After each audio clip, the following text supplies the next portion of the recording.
Alright guys, welcome back. This is ChaosEclipse, and the game is Ark Survival Evolved. As you can see from my previous video, my house is still the same. Everything here is still the same. A lot of the rocks are missing and everything. I have been playing for about an hour and a half, and I went ahead and grinded all the stuff that I was telling you guys I was going to grind up. The only things that I've made, just so you guys know what I did offline, is I made this axe, because the last one that we had was a stone one. While doing this, I had to repair this pickaxe 2 times, and I had to repair this axe 4 times. I did not kill anything. I moved my meat from this button to the down button that's down there. I had to drink some water and stuff. Any extra materials I did put in here. This is just rotten meat. I really don't need it, but I guess I can throw it in here. As you can see, I did take some of the meat out of the campfire, and I thought I started cooking some more. Maybe it's out of wood. Yeah, it's out of wood. Okay, so we're gonna throw some more wood in there real quick. Here's some of the extra stuff. As you can see, I have more metal. I will explain that in a second. I did not go back over to the other place to get metal. I did it locally, as some people would say.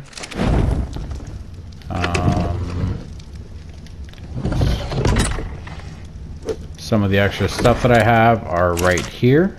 A little bit of charcoal that I got from the campfire and from the forge for cooking metal, and then I have flint and stone extra in here, and I collected this extra because I want to make more spark powder, because if you remember, this thing takes spark powder for it to run. We have 54 in there. It doesn't hurt to always have extra spark powder.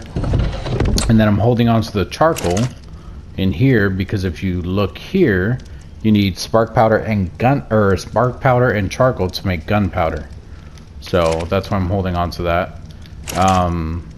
We have extra raw metal in here, so let's go ahead and turn this back on. And the way I've been getting metal is to, like these little piles right here. When you break them, you randomly get metal sometimes. If you look there on the left, there's 1, 2, 3 pieces. Now, don't forget, for those of you, if you're just joining me in this video, I do have my XP turned up, and I do have my harvesting turned up. So that's why I got 3 pieces out of that. Normally you'll get 1 if you're lucky. Now as you can see, it says that I have a level up available. I actually have several levels up available, and I'll show you why here in a second, because what I'm about to show you is why. I have quite a bit of levels though. It's not just a few. So I have 13 levels that I have not used. I'm currently level 31. Right between there, it says ChaosEclipse level 31. As you can see on the right side, my hair is longer, my beard's longer, and I have 13 extra levels. So we're going to put this all into weight to get it up to 300 at least. So that's 1, 2, 3, 4, 5, 6. We have 7 levels left. We're going to put those into stamina and try to get that up to 200. So 1, 2, 3, 4, 5, 6, 7. Okay, so that got us up to 200 in stamina and 300 in weight. As you can see, that gave us a crap load of engram points. We have 398 now, and I don't know if you've seen it when it popped up. We're level 44 now. So the thing I told you I was going to do offline is grind to get supplies so that you guys didn't have to sit through it of me getting it. Like I said, I've been playing for about an hour and a half, and I did get quite a bit of stuff. Nothing that you guys missed out on. I've just been breaking all the rocks that were in this area, and I've been breaking these trees. And this is what I did. I built this axe, and then I built 4 of these. 4 of these large storage things, and I'll show you what's in them. So this one is full of stone. This one over here is flint, thatch, and wood. And I did this twice. That's why I said I built 4 of them, and I'll show you why in a second. I'm going to show you where the other one's at. And the whole reason for doing this is because I said I was going to show you guys how to get some levels really quick. Obviously an hour and a half is not really quick, so those are not the levels I was talking about. Here are the other two things, and I have the same thing in these ones. There's nothing but stone in that one, which actually I didn't even fill that one all the way up. I thought I did. Which that's fine. And then this one is thatch, wood, and flint. I may not even get through all of what I'm going to do anyway, within the time limit. So, the whole reason that I wanted to do this is I wanted to show you guys the double XP things. The explorer notes that I mentioned before. One of these. So, if you remember when I picked this up, it gave me the Ammonite, I think I'm saying that right, Ammonite dossier, and it showed a XP timer down in the bottom right for how long I had extra XP for. It's basically double XP. So, like I said, keep in mind my XP is turned up in this server. My XP is already double. So if you're only doing one of these, like one of these sets right here, if you're making two of these and you're filling up two of these, it took me an hour and a half to do this. So it may take you about 45 minutes. Now it also depends on the place you're doing it. This peninsula that I'm on, if you look at the map, that little bottom area is the only place I've been on. This is mostly rock. If I was someplace where there were more woods and more grass and everything for me to keep getting everything that I needed, it would have went a lot quicker. Now I got, what was it, 13 levels from doing this. So if you cut that in half, that's, you know, roughly 6 or 7. So that would be what you would normally get just for doing one of these sets. To make two of these and fill them both up, you'd get about 6 or 7 levels. So that right there would give you 6 or 7 levels just doing that. Then the other thing that you have to keep in mind is that I also did 2 sets, so it's not just the time technically that I used up. It's also I did this at a low level, so the XP I'm getting is actually counting more towards it. I mean, it's the same amount of XP, but obviously it takes a smaller amount of XP to level up in the lower levels. So doing 2 of these is actually going to be more beneficial than doing 1, because if I would have done 1, then when I made another one after getting all the levels, it would actually be more, like it'd be higher. I would require more XP to do a whole nother set.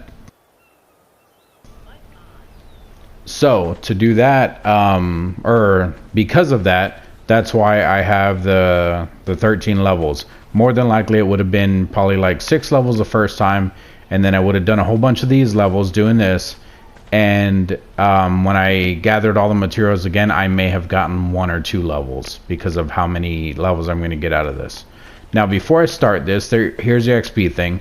What you want to do is you want to build these next to one of these. So there's actually one at the other one. I'm going to go show you real quick. But the whole reason I haven't picked them up yet is because I want to show you guys something. When I was out here doing this, I did come across 2 new creatures that if you're new to the game, we have not seen yet on my videos.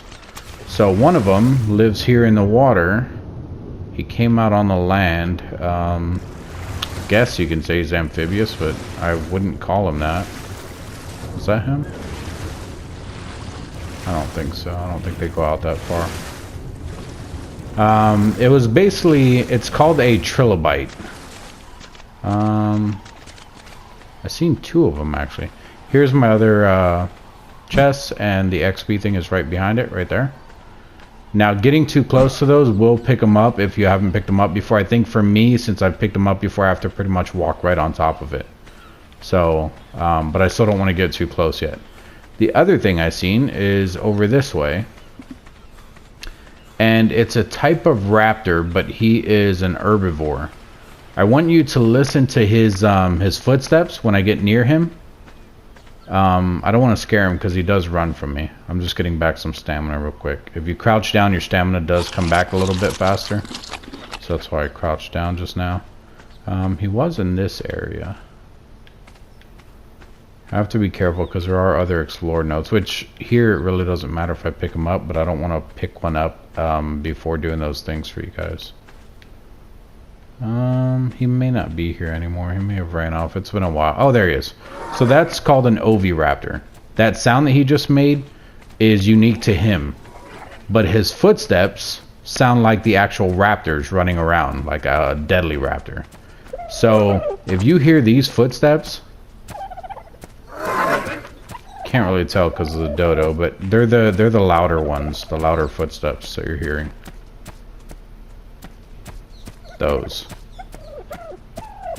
So if you hear those footsteps, more than likely it's a raptor. Yeah, they get scared of everything. He just got scared of the dodo. One of the things I also forgot to mention is all of the dinosaurs in this game have unique abilities, if that's what you want to call them. The oviraptor, when you tame him, he will actually make your dinosaurs mate faster so that they can lay more eggs. So it basically gives you like an egg mating boost type thing. Dodos are pretty unique in where I believe when you tame them, they are the only dinosaurs that can actually get a disease the way your player can. So if you want to do a whole biological warfare thing and you're doing PvP in the game, get your dodo sick and then go throw him in someone's base. It may get his dodo sick if he has dodos, or it may even get him sick if he don't notice that your dodo's there. I mean, there's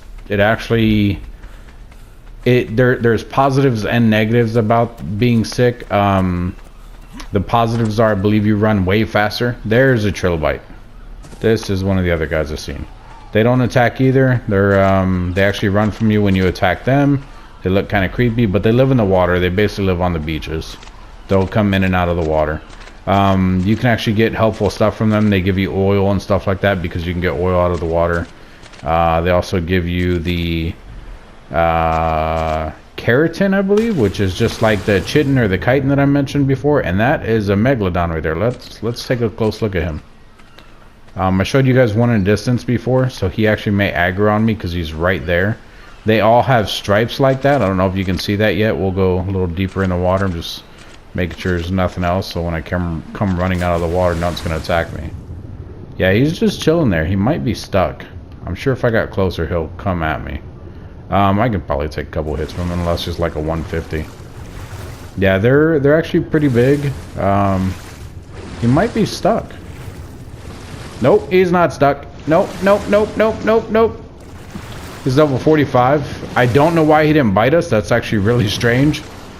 Yeah, they're pretty big. They're pretty cool though. Usually if one catches you, even a high level one, it won't kill you within a couple bites, but I mean, if you're stuck out in the water and they're hitting you, you're pretty much dead. But if, like right there, if he would hit me once or twice, I probably would have been fine, especially with him being a lower level. I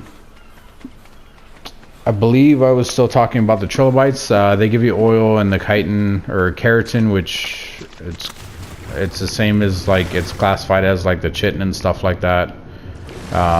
It's what you use to make the chitin armor and a few other things. Now, one of the other things that I wanted to explain about this technique that I'm doing, this is my method. I mentioned this in the last video. There are way more methods than mine. Some of them are faster. They all have pros and cons. I believe that's actually one of the things I was talking about too with the sickness, pros and cons of that. The cons of the sickness is I believe it lowers your health and it lowers your stamina, but the pro, I believe it may make you hit harder. I know it makes you run faster, but I don't know if it makes you hit harder. That might just be something that I'm making up in my head.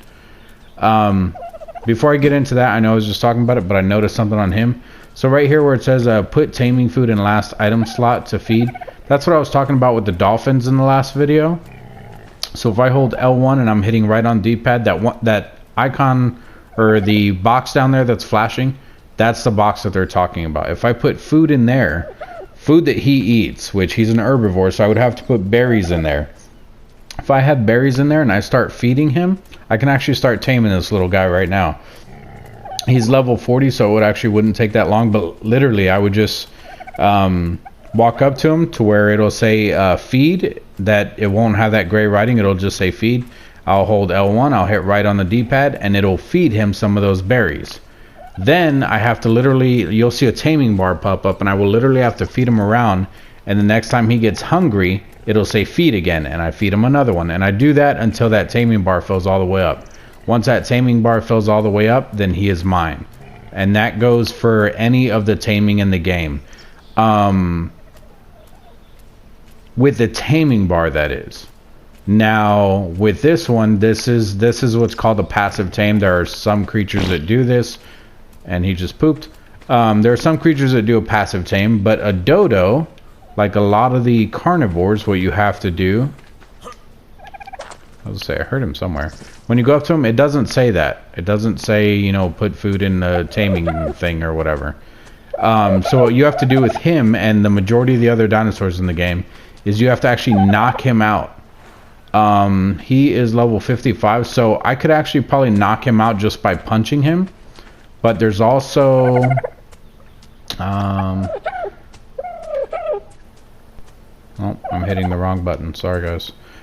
There's this club that I mentioned the last time, which I don't use. You can buy that, and it actually does a lot of torpidity damage to the dinosaurs. I can knock him out fairly easy with that. Where's it at? I think I passed it. Here it is. The narcotic. When he gets knocked out, I can either feed him berries, the blackberries, the ones that knock you out, and it will keep him knocked out, or I can give him narcotic, and that will keep him knocked out as well. Now you have to feed them and fill up that taming bar while keeping them knocked out. So you have to either feed them the narcotic, straight narcotic, or the narco berries to keep their torpidity up while you're feeding them back to health. Because when you first knock him out and you're hitting him with the club, it is going to take damage from him. The least amount of damage you can do and the faster you can knock him out will actually be better, because he will tame at a higher value, so to speak. He'll just have better stats and everything. A better way to knock him out as well is using a bow with the trank arrows, which are... I thought I learned them. Yeah, here they are. The trank arrows. To make a trank arrow, you basically... It tells you right there on the right, crafting requirements. You basically need the stone arrow, which we already learned, which was right here. And you need one narcotic, which is right here. And you put those together, and that's how you make your trank arrows. There's other ways of knocking the creatures out. There's tons of ways of knocking them out. But those are the two main ways in the game to actually tame something, is the passive tame that this guy has, or by knocking the creature out and doing it that way. There's a couple other ones that I believe are tamed different ways, but I haven't really messed with any of them. If we come across them, I will point them out. I may be wrong. They may have changed it. I honestly can't think of some off of my head. I believe that actually might be it. It might be a passive tame or a knockout tame. I think those are the only two ways. Now, the knockout tame, I believe, actually they both have different things. So the passive tame, depending on the creature that it is, you may have to only feed him certain things, like the scorpions and spiders, I believe, are both passive tames. Well, I don't think the scorpion is anymore. The spiders, I believe, are, which is really hard because they aggro on you. And you can use something to deter their aggros so that they're not aggroing on you. It kind of makes you invisible to them. But if you get too close to them and you touch their leg or anything, they still will aggro, and it messes up the tame. But I believe they eat like rotten meat and stuff like that. So it's really hard to tame those guys. I've honestly never tamed one. I usually do the knockout tames. I've done a few of these ones, but not too many. But yeah, we'll get into that another time when we do a taming video and stuff like that. I just wanted to point that out since he was here, and I didn't get to show you guys what it actually said with the dolphins. So now with this, one more thing before I get into it. Like I said, there's other methods out there. I know a lot of people, they will go and they will pick up the big bushes. How you guys seen me getting berries in the last video from... I don't even see any bushes over here. Can't use these small ones. There's some right over here. So these bushes right here in front of me, these, if you come up to them, you hit triangle with nothing in your hand. You'll be picking up all those berries and fiber and stuff. So what a lot of people do is they will pick up a whole bunch of those, and if you come in here, one of the things you learn early on when you're crafting is this cloth hat right here. It takes, if you look in on the right side where it says crafting requirements, it literally takes only 10 fiber to make that cloth hat, and it will give you XP for making it. The reason why I don't use that, a lot of people do. The reason why I don't use that is because the cloth hats, I mean, you can make thousands of them and you're getting very minimal XP. Granted, it doesn't take much to get the fiber, but you're getting very minimal XP, and once you make all those hats, you have to throw them out. You literally have no other purpose for them. I'm actually going to drop everything I have right now. Well, all of this stuff anyway. When you do this this drop all right here, it only drops what's in here, so it won't drop any of the stuff down here in my hotbar. So we're going to do drop all.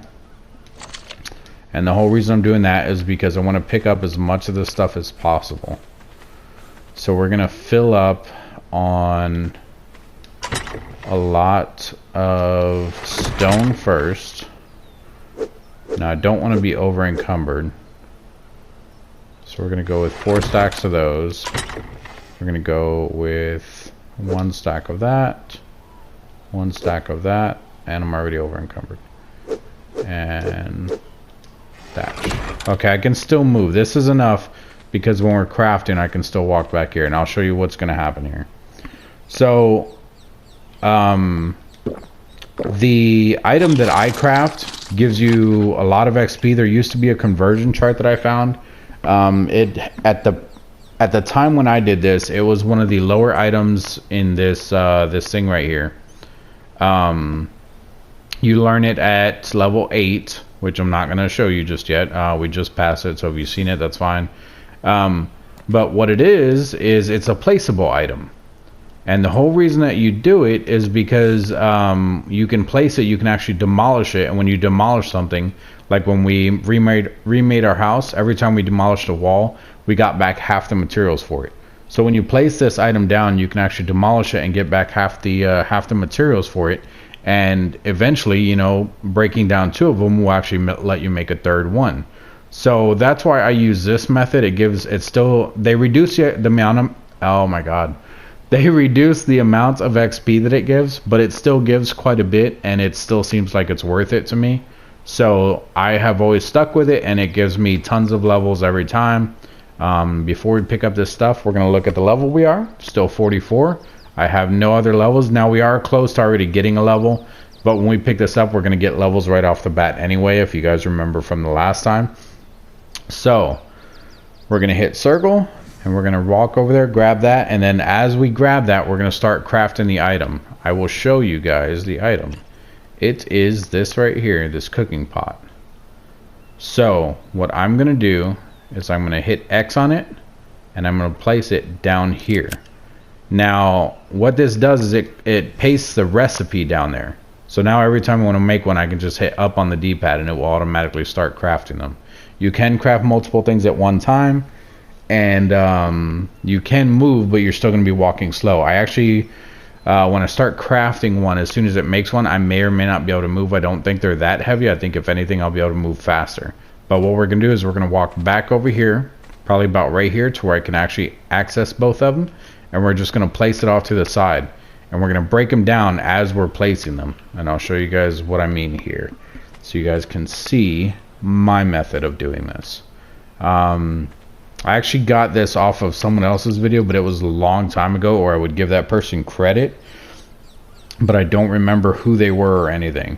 Alright, now this is the saber-tooth salmon dossier. Like I said, it's an explorer's note. It should come up with a the little thing, which that will actually, you have to just, don't read it, just hit circle out of it. You can go back later and read it. If you want to get the max out of the Explorer note for the double XP, then you're going to want to exit out of there real quick and just start crafting. So we're going to walk up to it and pick it up. Okay, it's not going to show me the note because I've already picked it up before. And I spammed up on that D-pad to start crafting those. You can see I'm crafting 5 of them at the moment. It shows you down there on the right. We're going to stand right here, make sure we can actually place them, or make sure we can actually look at both of those. And as soon as it crafts one, I can't hit it up anymore because I don't have enough materials on me. So what we're going to do So we're going to come in here. We're going to grab the ones that we already crafted. It's already on 2. We're going to place it down there. We're going to hit this. We're going to put it close enough to us for it to be green, not red, so that we can hold triangle on it, and we're going to demolish it. And we're just going to keep doing this. So remember, every 2 of these that I break, I can actually make another one. So I just broke 3 of them, so I should be able to make 1 more. So I'm going to hit up on the D-pad, and it's already crafting another one. Now it goes, there's a timer on there. If you guys look down in here, that little bar that's filling up, that's every time it's crafting one. So we're going to keep breaking these down. And as much as possible, whoops, as much as possible, you don't want to run out of the materials, which I'm about to. And this is just like I said, if you want to get as much as you can out of this. So what we're going to do is we're going to fill up on more rocks. Now if I completely over encumber myself to where I can't walk, that's actually fine. We're going to place these down because we're not crafting any right now. It's actually fine if I completely over encumber myself, because I'm close enough to these chests to pick up more items. So if I can't walk, it's perfectly fine. That's how we want it. We want to be able to be this close to where we can still grab materials whether we can walk or not. The biggest thing, it takes 75 stone. That's why we have a whole chest full of stone. So we're going to do that. We're going to craft more. As you can see, I'm crafting 11 of them right now, 10. And I have, what is that, 3 already made. So we're going to put down these 3, and we're going to break them as it's crafting the additional 10. And as you can see, right when I crafted one, I believe I had already gotten a level. Now it was close to getting that level, but either way, I probably would have gotten the level just because how much XP these give. And like I said, it wasn't that that high of a level. There is a level cap in this game. I don't remember what it is. Back when I first played it, it used to be 100. Then they increased it more, and now you can get these little chibis, which I'm not even sure how to find the chibis. I don't know if you get them from defeating bosses or what, but the chibis will actually give you levels, and I'm not sure how all that stuff works. I've never done the whole chibi thing.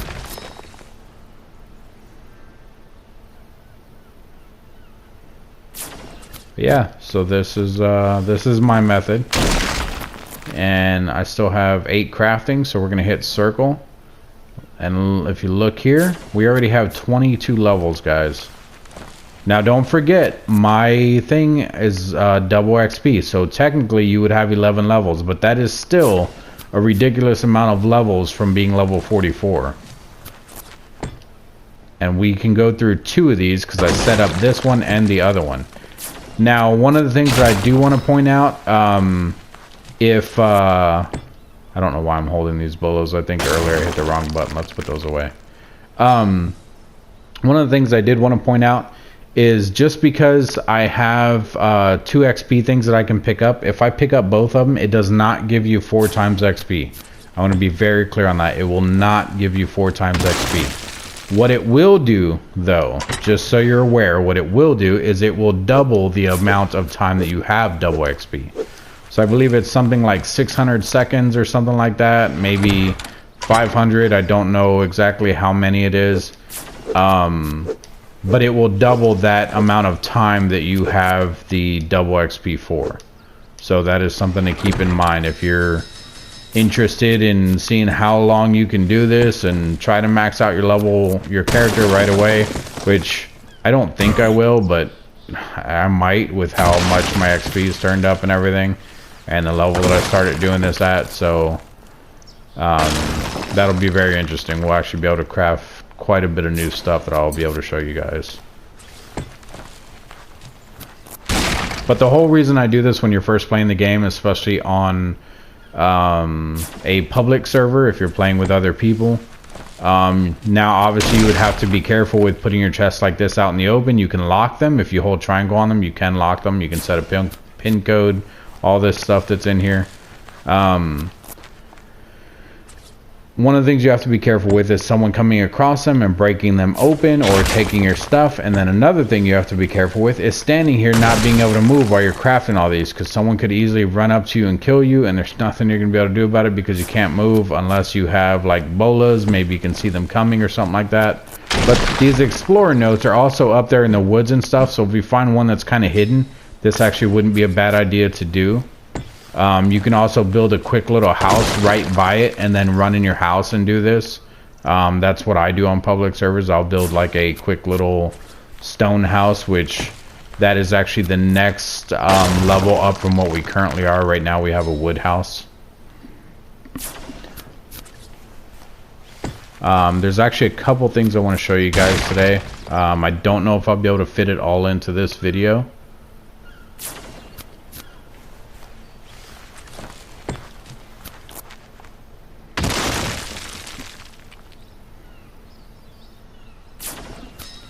We're just crafting as much as we can, guys. Now, obviously, this is time consuming, but once you gather all the materials and you're set up like this, there's no effort here, guys. Like, I'm literally just standing here, crafting and demolishing, crafting and demolishing. And I still have tons of materials. So that's why I said I may have overdid it this time. I think normally I only play with XP at like 1.5, not a full double. But I wanted to turn it up to be able to get into more of the stuff with you guys within a shorter amount of time instead of taking days just to be able to do anything. One of the other things I think I have turned up is the taming time. If you are trying to tame a high level character, it literally can take days to do unless you're using the right type of food and stuff like that. I do think that since the last time I played it, I do think they decreased a lot of the times, but it's still a pretty long time for most of the tames that are high level and stuff. So something to keep in mind, guys.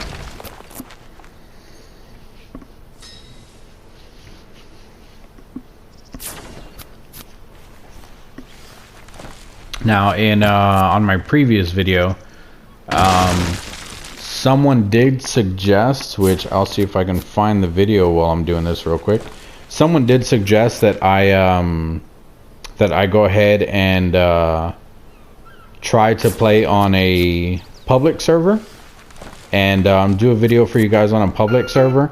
The problem with that, like I told him, the guy's name was Trevor Knight. So Trevor, if you're watching, here's your little shout out.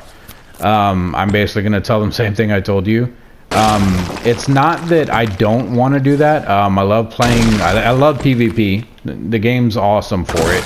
I think it's a very balanced game, but you do run into the issue where if you don't have enough time and someone else does, they can easily overcome you, and you know then it becomes an issue. There are what they call alphas on the different servers, and the whole reason that they came up with the name alpha is because there's actually alphas in the game. Like alpha dinosaurs. When we come across those, I will point them out to you guys. They're just same dinosaurs. They kind of have a red glow to them, and they're a little more deadly. But there are tribes in the games. I usually play solo. It can be more challenging to play solo, but can also be very beneficial depending on how you play. If you're one of the sneakier characters, it's actually a lot easier. If you're one of the people that just wants to go and try to take down a tribe stuff, they're going to notice that you're in the area, or they're going to at least hunt for you on the server, and they're going to try to find you. If you jump to a different server and you take someone's stuff, it will tell you what server they came from. There's ways of finding out, so you have to be careful with that. But for everyone else, what I mentioned to Trevor is first, if I'm on a public server and I'm doing videos, it's going to be very hard for me to do videos because, well, not hard to do the video, but hard for me to maintain my items. The reason why I say that is because while I'm at work, or even if I'm just not online, or even if I'm online, you guys see where I built on this server. If I pull up my map, you guys can see where I'm at on the map. It would not be very hard for someone to easily come onto the server if they can find my server, look for my place, even if they don't know my server. They can literally jump from server to server, checking the same location where they know I built my house. Eventually, someone will find me. They can take my stuff. They can start trolling me. I really don't want to go through that on my own channel. That's why I'm doing a private game. I've also been thinking about doing a public game for subscribers, and put the server info out there. That would require me to either get my PS5 or another PS4. So that may take a little bit of time, but I still want to at least get through everything in here first. Just go through like a tutorial phase for any newcomers to the game or people that just want to check out the game to begin with. So that's why I'm not really rushing into trying to do anything just yet on a public server. Another reason would be that I work a full-time job, like in real life. That sounds weird, but I'm not one of these people that, you know, lives off of YouTube or Twitch or anything like that. Don't get me wrong, that's hopefully my dream job someday. Maybe I can get enough subscribers and I can start making money off of YouTube. I don't know how it's going to work out. But I have a full-time job. There's a lot of overtime at my work, and I can't always be online. Living on a public server with a game like this is what they call a persistent game. I explained it to you guys before. When I log off, if I logged off right now, my character would fall to the ground and he would stay asleep right here. On a public game, someone could easily just walk up to my body, carry me off, throw me in the river and I'll drown, or they could just kill me, take all my stuff. They could do whatever they want. I log back on and then I have nothing. This game requires a lot of attention when you're playing on a public server with people that aren't always fair. So just not having that time would actually put me behind the curve of trying to do anything that has to do with a game that requires this amount of time. And then if I did do it, like I said, it would be after doing more of a tutorial phase, which is what I'm still doing just to show people the game.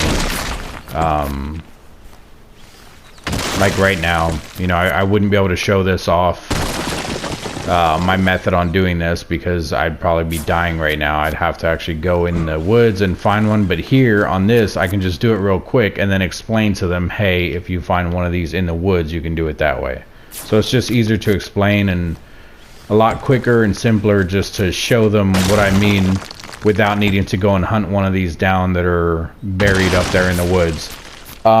There's also maps out there, guys. I believe there's a wiki page. There's other maps. If you just type in Google, go to Google Images and look for like the Ark servers. Well, not the servers, the Ark maps.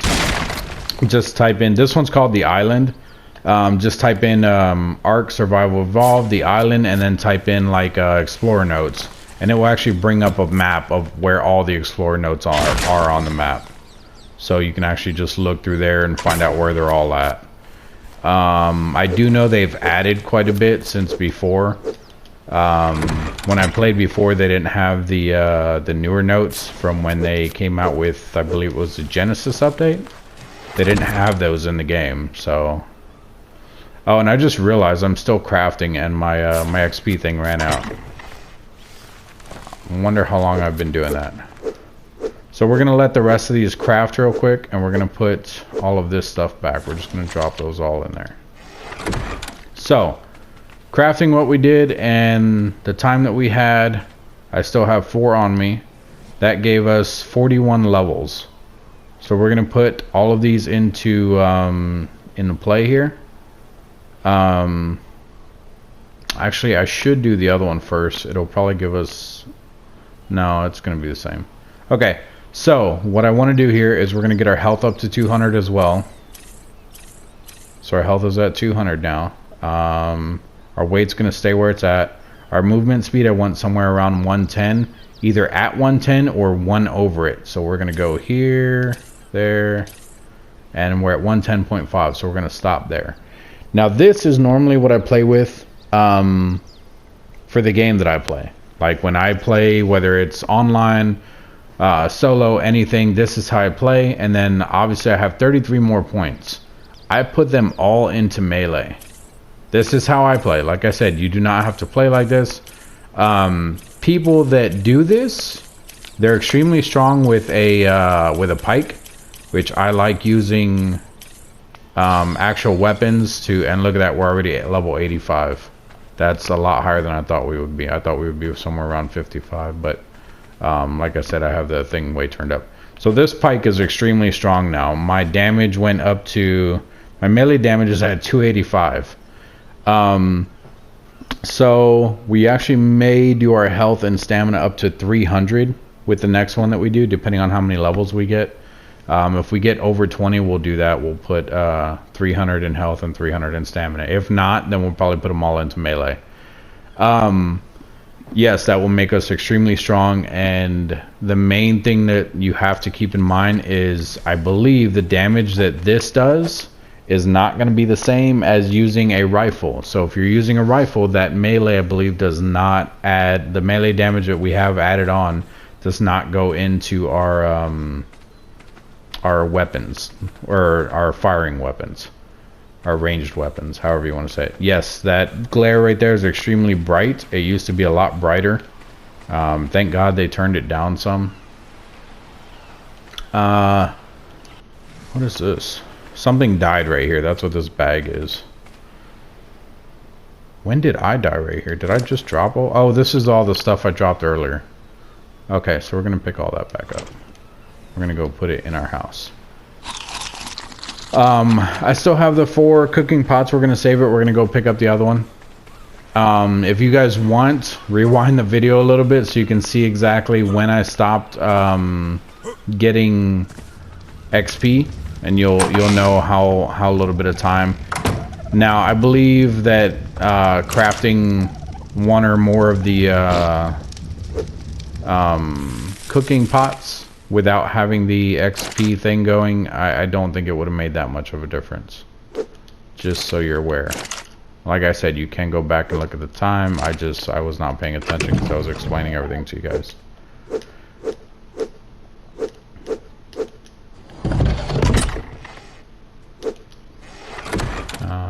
We are going to make more spark powder, but we're going to leave it going. So remember, if I want to craft all, I'm going to hit triangle, and at the top left it tells you how many it's going to make. So if I do craft all for the spark powder, it's going to make 143. So we're going to hit craft all, and each one of these actually makes 2. So we're going to get 280.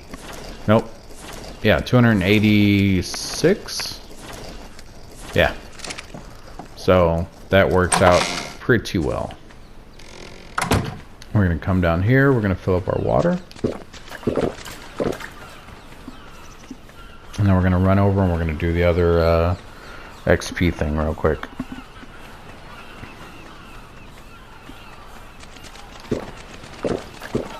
Now, like I said, if you pick up 2 of these, you'll actually just get double time. It won't be 4 times XP.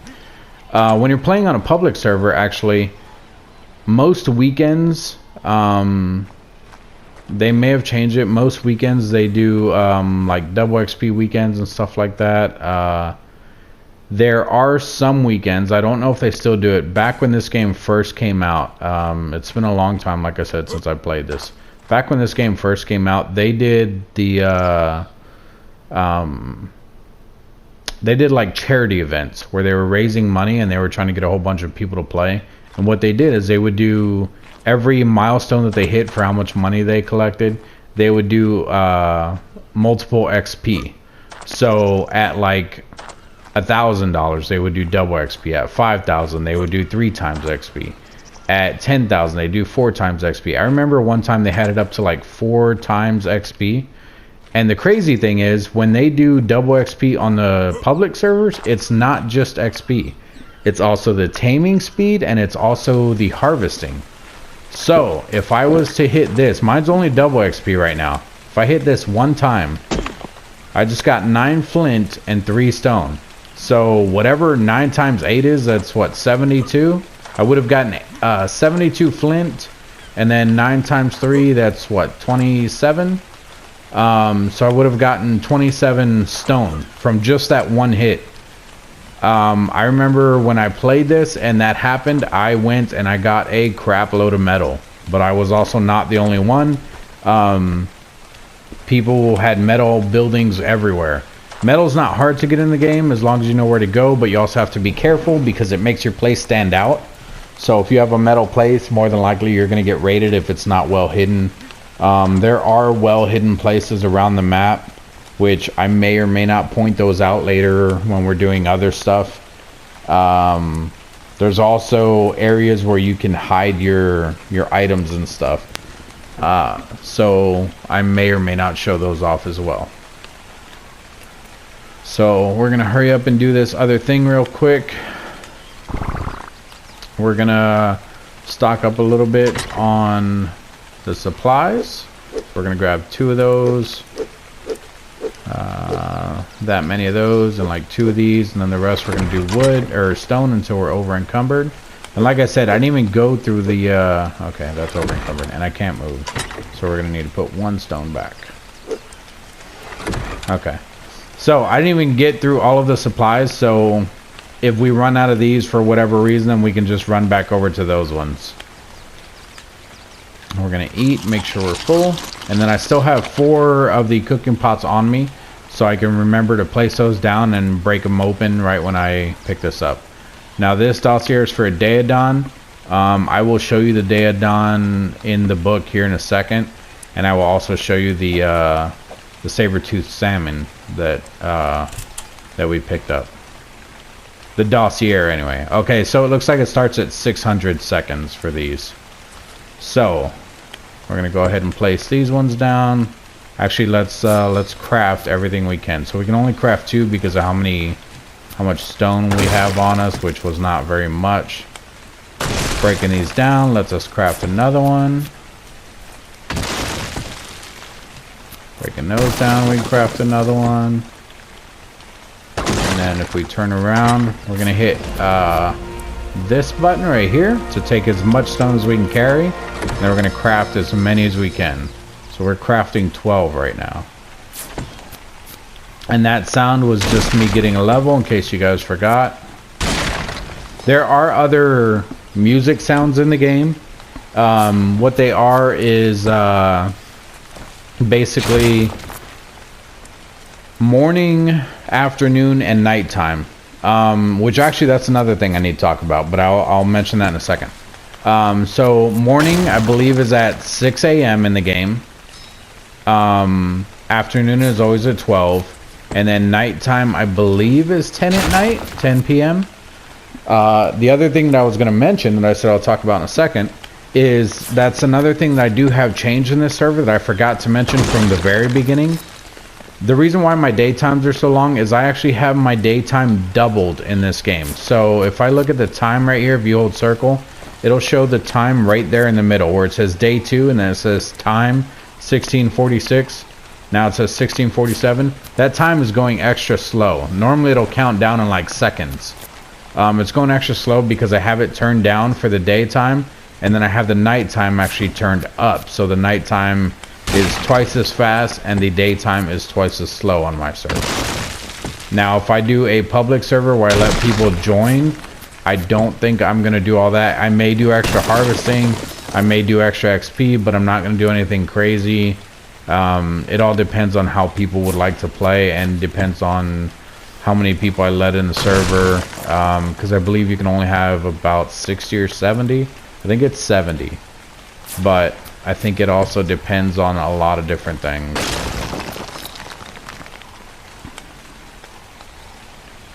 So we're going to try to keep an eye on the time this time, or an eye on the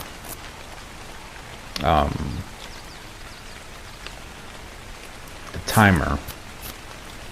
So we're level 85 right now. So far we've gotten 3 levels. Like I said, the higher level you get, the least amount of levels that you will get from doing this, just because it does take a crap load of XP further and further you get.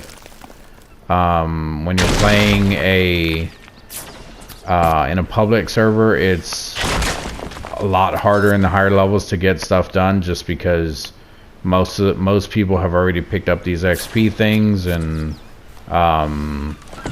you just have to go off of basically killing stuff and just playing the game. And, you know, the levels just come over time.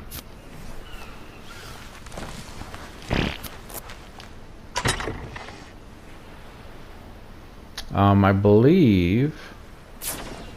Okay, so if I'm right here and I hit L1, it's going to take as many rock things as I can. So we're going to hit L1. And what that does is normally if I could carry everything in here, it will take all. So if you're over here, if you look at the top left, it says take all items. The reason why I didn't take all the rocks is because it will only take as much as you can carry. I thought it was a triangle button, but I'm glad I looked at that before actually doing it.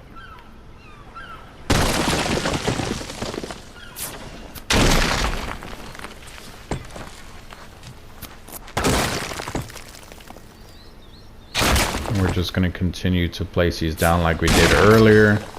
Just keep crafting and placing them down. And demolishing. And this is what I meant by when you demolish it, you get back half of the stuff that you actually used to make it. It may not be exactly half, but it's about half. With the hats, the cloth hats that I mentioned, or the fiber hats, whatever they are, you would literally just have to throw them out of your inventory. There's no other... You can't break anything that stays in your inventory. So like this pike that I'm holding, any of... Well, I guess any of the stuff down here, not counting the cooking pot stuff, but any of this other stuff, since I can't actually place it down, I can't demolish it. So you could actually do this with like foundations if you wanted to for a house. But like I said, the reason why I do it with this item is because it gives the most XP for the items that you're getting. Now there may be something else that you know gives you a ton more XP, but it's a lot harder to get the materials for it. Like there is a raft in the game, which that's actually one of the things I'm going to show you guys here shortly. The raft will actually, I believe, is the for any level, I believe it gives the most XP out of everything. The raft though, it requires hide and stuff like that. That hide isn't necessarily hard to get, but it's time consuming because you have to go and hunt down different creatures. Not necessarily different creatures. I mean, if you have a whole bunch of dodos, then you could just do it with all dodos. But just finding all the dodos and everything like that, there's not going to be 80 creatures in just one area. So it just takes a while to actually hunt down the creatures and find them. Where when you're doing this, I literally stayed in this little area and just found everything right in front of me. So it was just a lot simpler to do it with this stuff. There was actually a video that I seen. I don't remember his name either. Like I said, it's been a while. There was a video that I seen that was actually unique. It was the first time I seen anyone take the approach on it. What they did, and it actually made sense, but I don't server hop, so take that for what it's worth. He actually got a lot of his levels by just playing the game. And then he would go and do something like this, or similar to this, with his higher levels. Because, not that you get more XP, you still get the same amount of XP. But the lower levels, you can literally just run around and kill low-level creatures and everything. And still get XP from doing that. And you'll still get levels pretty quick because you're lower level. But... just picking up the XP things, like I said, gives you a huge chunk of XP from the beginning versus the amount of XP you're getting while crafting. So what he did is he got a whole bunch of levels, and then what he did additionally is he ran around and picked up all of these different XP things next to each other. And he would do... I believe there are only a few maps that actually have these explorer notes. There are some that don't have any at all.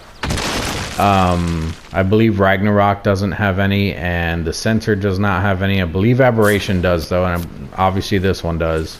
I'm not sure about some of the other maps. Like I said, I haven't really played in a while.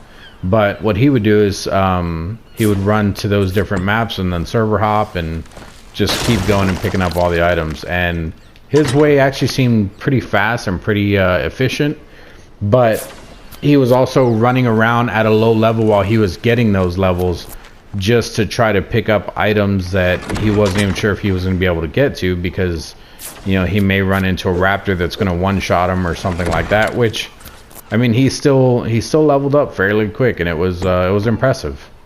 I've just never done it myself. All right, looks like our timer here is almost up.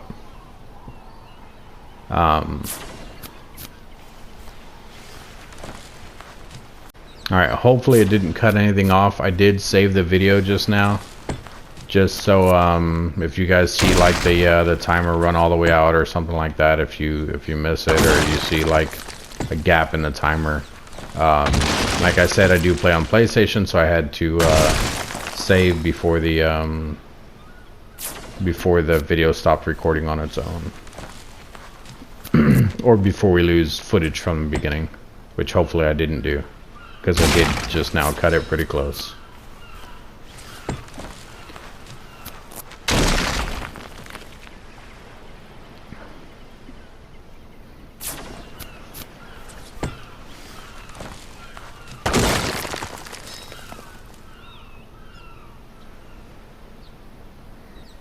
Okay, and it looks like we're going to craft one more, and that's going to be the end of it.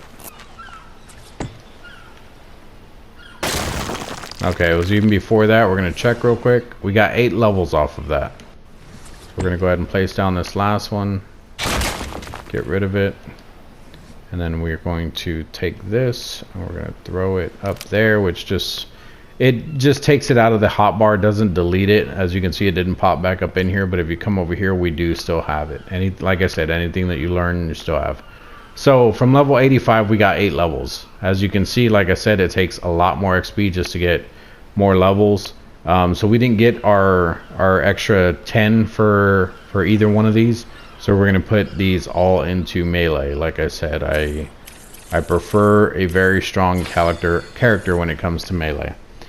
Now, we're going to go through here, and we're going to learn everything that I know I want, and we're going to have a ton of extra points, because as you can see, we have 3,308. Now, all these were costing like 6 and 7 and stuff like that. As you get lower, they do cost a lot more as well. So we won't go through all those points though, because I'm not going to learn everything. I'm going to learn stuff that I know I want, and then we're going to go from there. If we come across something later on that we want, then we can come back in here and just buy it. That's the best way to do it. Like I said, you don't want to come through and just buy every single thing, because you will run out of points and you won't be able to buy everything that you're going to need or want. So if you guys have any questions about any of these while I'm going through here, I'm going to scroll down slowly. Ask me about them, and I will, if I can learn it and show you, I will. Or if it's something like a standing torch, I'm not going to learn it, but I can still explain it to you and you'll understand what I'm saying. It's literally a torch you put into the ground and you light it just for air or light in that area. It's like a tiki torch, if you know what that is, or like one of the mosquito torches that you put outside when you're like barbecuing and stuff like that. So I'm going to scroll through here kind of slow. There's certain things that I'm looking for. Any of the ones that are blacked out like this and it says learn on and it says like a different thing, Scorched Earth, that's a different map. Aberration, that's a different map. So these are all different maps that are the ones that are blacked out like that, meaning if I click on that, I can't learn it. So there's also saddles on that you can only learn on different maps, because not all of the creatures that are on the other maps are on this map. This was the very first original map, and there are dinosaurs that are on here that aren't on other ones, and then there's also dinosaurs on the other ones that aren't on here. This training dummy, as a new player, I would say learn it. It's literally a dummy that you place down, and when you attack it, you can see how much damage you're doing. So if you want to test the different guns or the different weapons that you can use, and you want to hit this dummy, it will actually show you the numbers. If you hit your options button and you go to options, there's actually a thing in here. I believe is it this one? No, it's not that. I'm looking for it. Hit markers, no.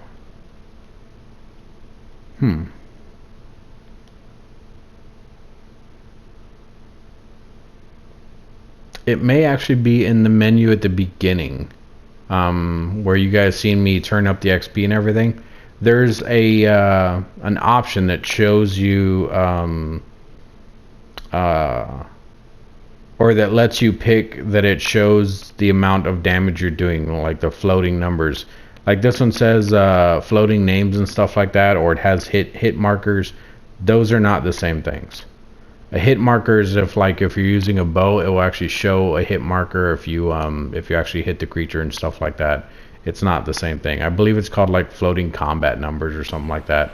So if you guys see me hit anything, which actually I'll hit one of these, I believe it works on these too.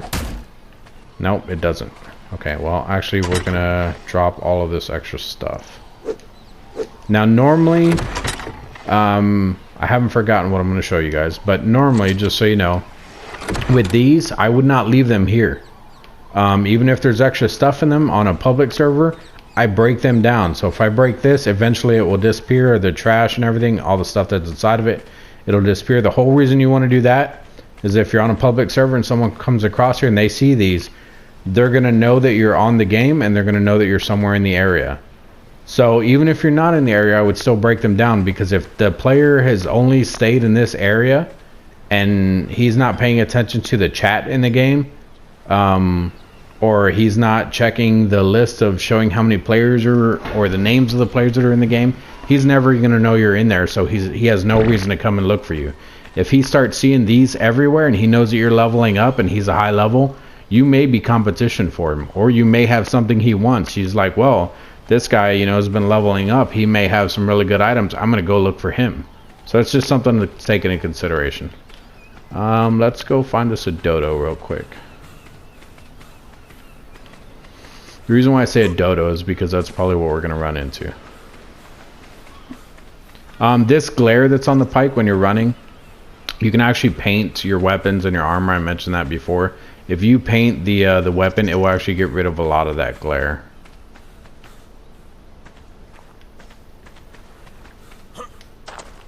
Alright, there's some dodos over here. We're going to go see if we can one-shot them. Probably not, depending on their level, but... Alright, this is a level 20. We're going to hit him once. Okay, so I did 129 damage on him, and it actually killed him. So, I don't know what I was doing before, but that is a lot of damage. We one-shot that one as well.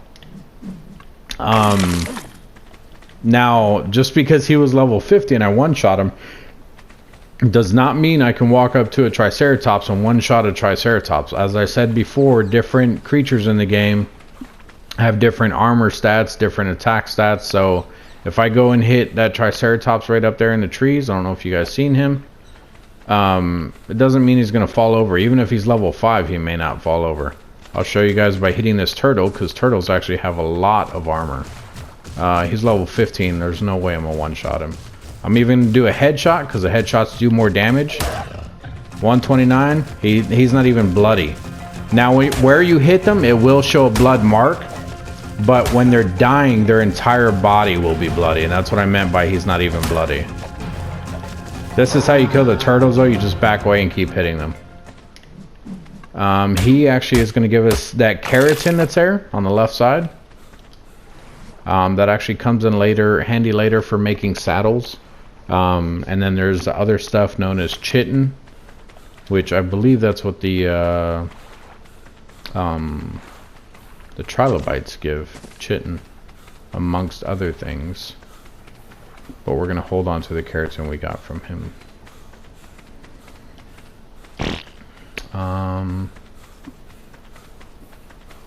We may or may not tame something today. I know I was going through that menu with you guys, and I'm still going to. I just wanted to come back over here to the house where I can get inside and make sure nothing's hitting me.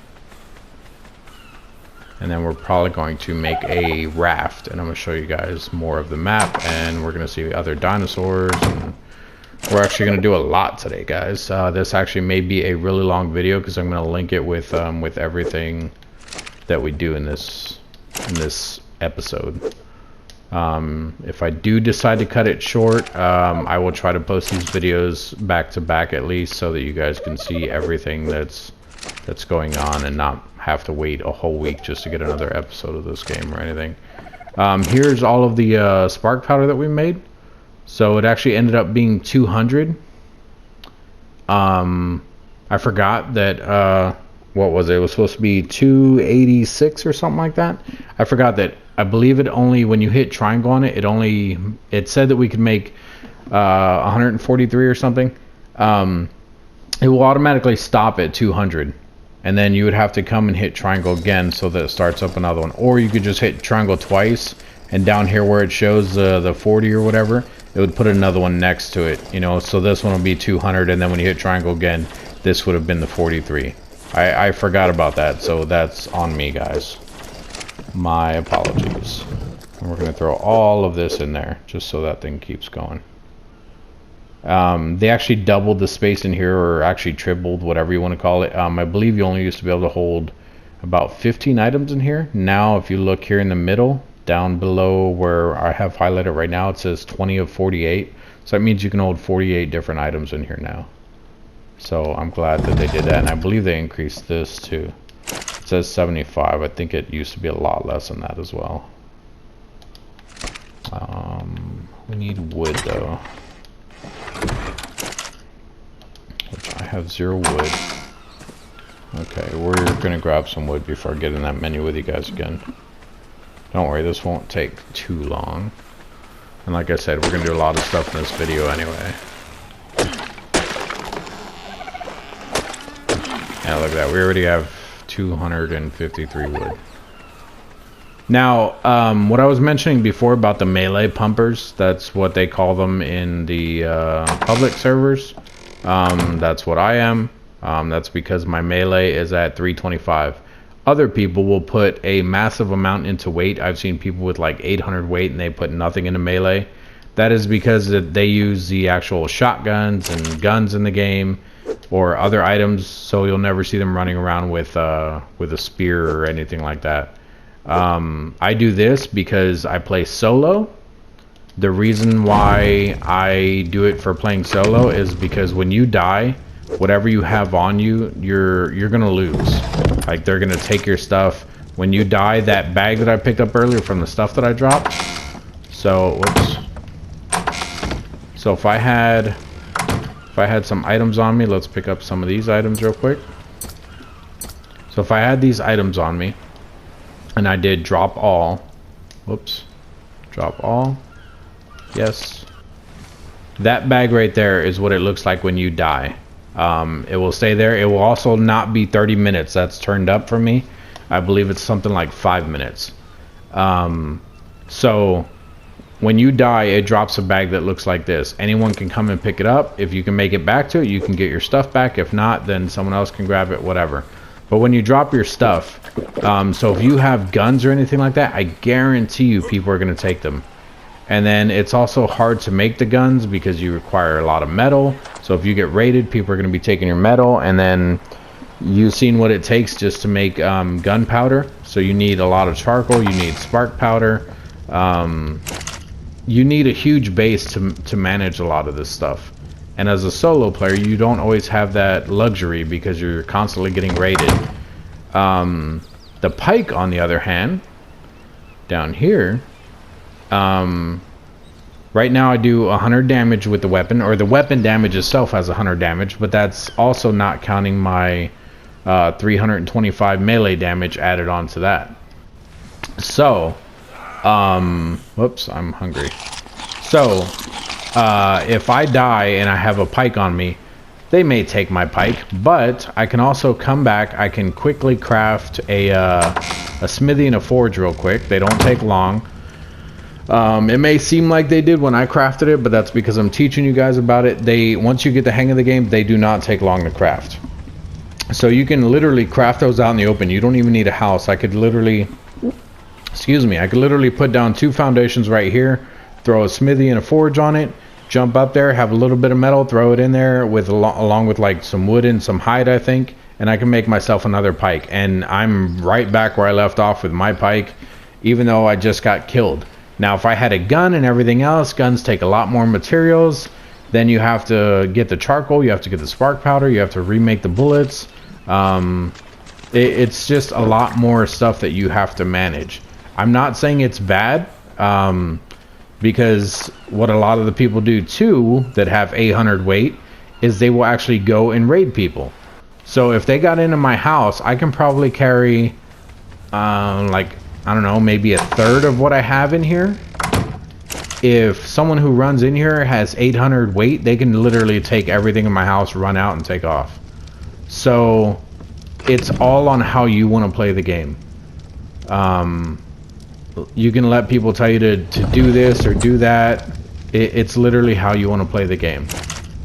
Now, I have people ask all the time, well, what's the best dinosaur to tame? What's the best first dinosaur to tame? Same thing. It depends on how you play the game.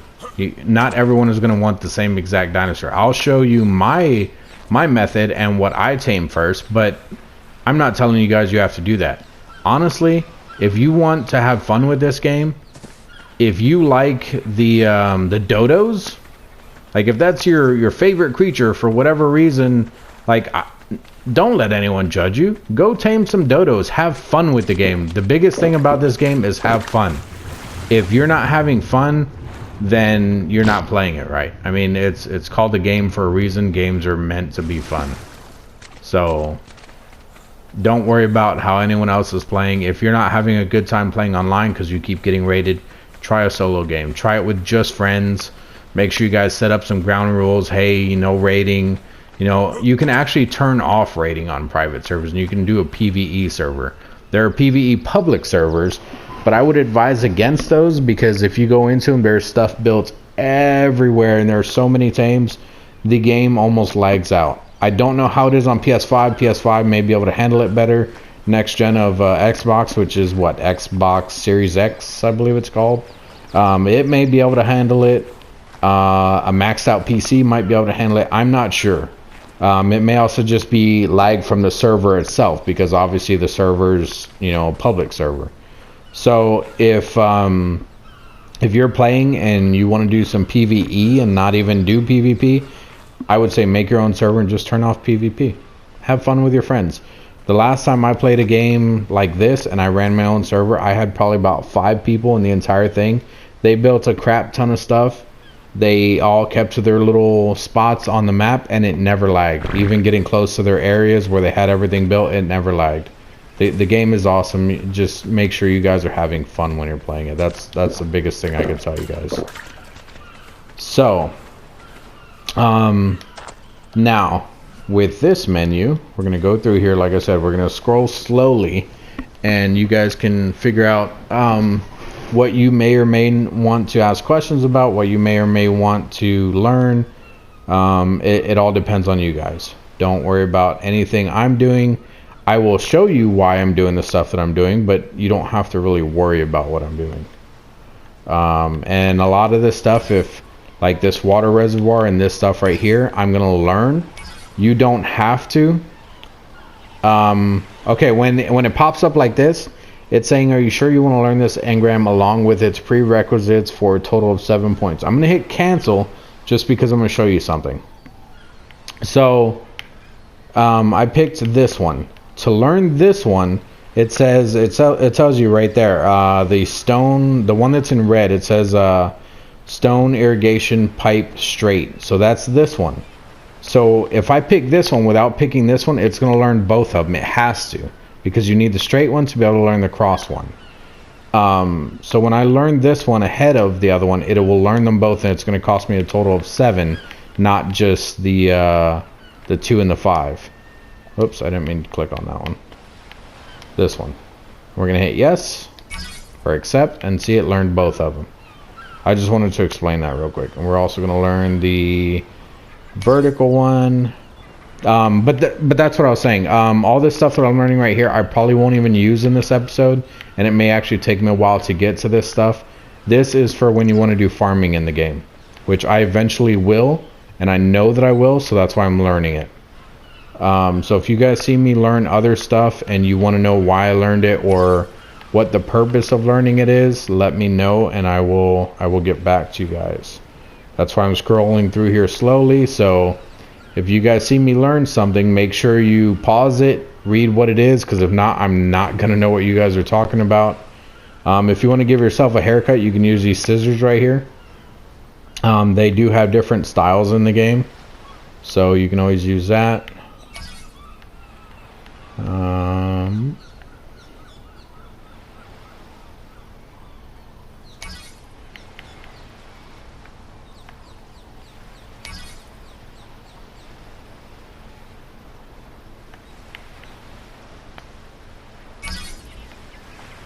It's doing that because there's prerequisites for those, meaning I had to learn something else first. And if you look at the top in the big blue, it tells me exactly what I'm learning when I click on those. I'm gonna stay away from those for now. Yes, there is a sword in this game. It's actually pretty strong. It's actually very strong. I don't normally use it because the range on it sucks. You have to pretty much be right up against something to learn it.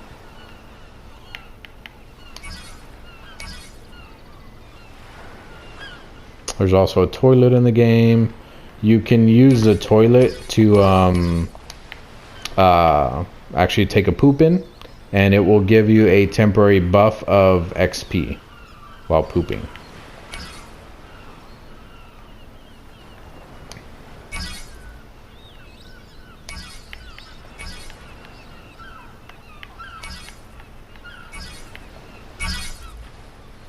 So all those blue things popping up at the top, those are all prerequisites I'm learning along with the stuff that I'm clicking on. The spider, this is a saddle for the spider. It's called the Arenio, something like that. I don't know, you can see it right there.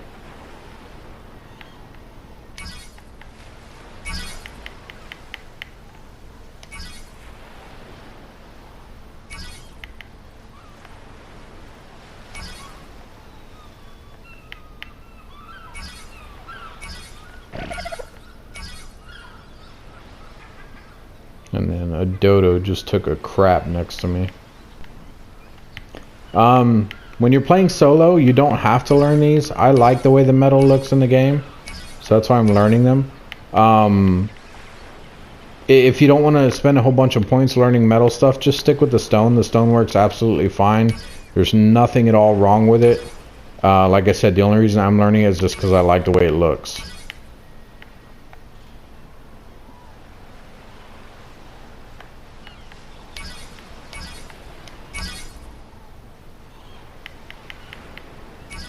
Now this is a lot of stuff that I'm learning. Like I said, if you guys have questions or anything, let me know. Eventually I will go over all this stuff, so if you guys want to wait until I actually get to all this stuff, like through my playthrough, that's totally fine.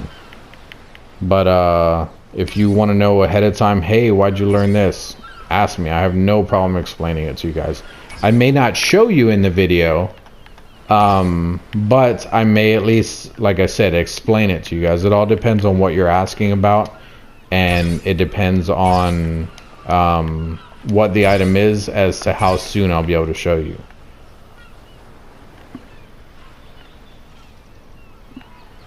Which actually, did I even learn the raft? The raft was like level 13 or something, probably sooner than that. Okay, it's right here at 16. This wooden raft. We're going to make one of those in this episode. As you can see, we had, what, 3,380 or something? Or 3,308. And we're at 2,000, so we have plenty of points still.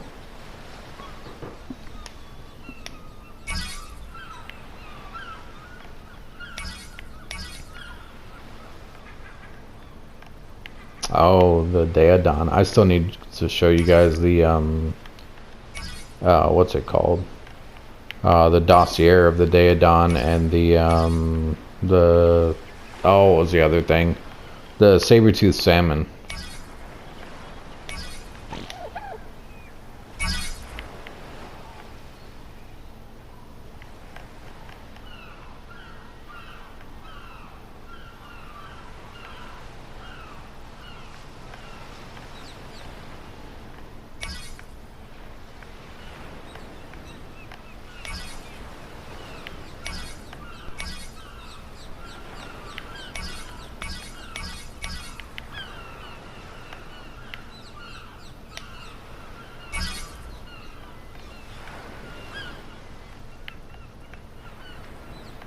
I don't think I've ever used the night vision goggles in this game. I know most games when you play and it has night vision, it's kind of annoying because it doesn't actually look like night vision at all.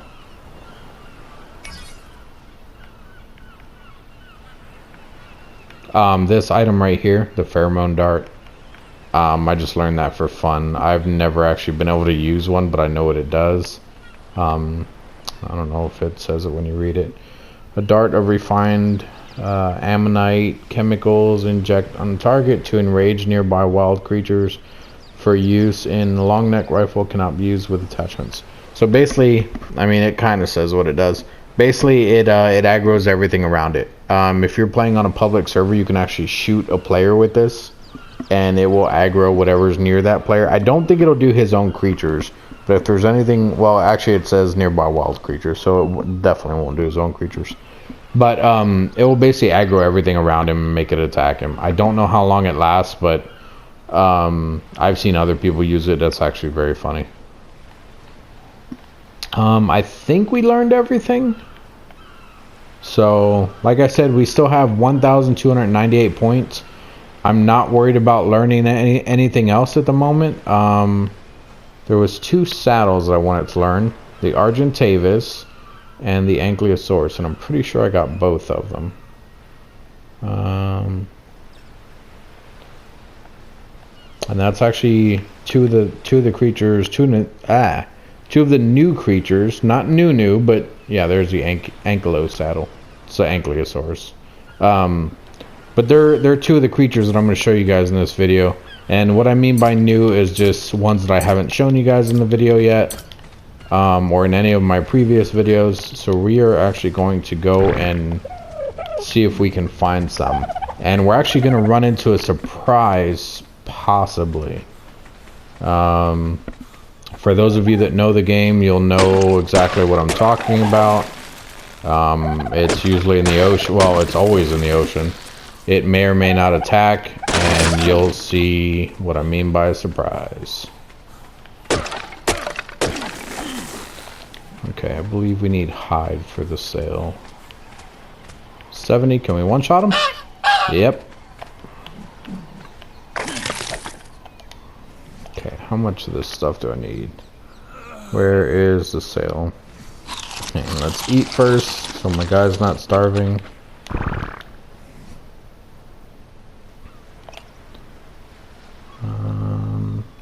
I think it said where's the sale. I meant the raft. There it is. Okay, so we need more hide and fiber. We already have enough wood. Okay. So I think there are more dodos over here. Right now I'm only killing dodos because I don't want to go into the woods and show you guys all kinds of crazy stuff just yet. Like I said, we are going to see some new dinosaurs in this video, just so you guys aren't being deprived of seeing dinosaurs. Come on. That drop has actually been there a while. Oh no, it's a new one coming down.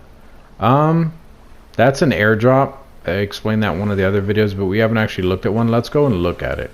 I'll show you guys what it looks like up close. We're probably going to run into a new creature in there. Looks like the Triceratops is still there. I think he was right there. So like I said, Triceratops are not carnivores. They're herbivores. They won't attack on sight. If you hit them, they will attack you though. Doesn't mean we won't run into anything else here. That is a turtle. Now, like I said, one of the things you want to listen for is footsteps. All of the different dinosaurs have different noises, different sounds to them. Obviously, that's a dodo we hear. There's one there and one right there just standing there. We need to get up there. We need hide too. And actually, there is another Explore note right here. That one right there, that's a Rockwell record. It's a little bit different from the Explore notes, but it does the same thing. It still gives you double XP and all that. So if you come in here and you go over 2. Oh god. He is the one that I told you will take your stuff and drop it. So we're gonna run away from him. This is another reason why you want speed. So that we're running away from him and he's not taking our shit. He's actually keeping up with us. Oh, and as you can see, he took 36 raw meat from me. So with it being food, he's actually gonna eat it. We're not gonna get that back. He's not gonna drop it at all. You can see a shadow. It's gonna be flying around us for a while. So we're gonna swim away and then we'll go back up in there. Alright, he's staying over there. So hopefully when we come out of the water, we won't still have aggro with him. Yeah, we're good. Kill this dodo though. I was just hoping he didn't take our pike or anything like that. But what I was saying is this Rockwell note.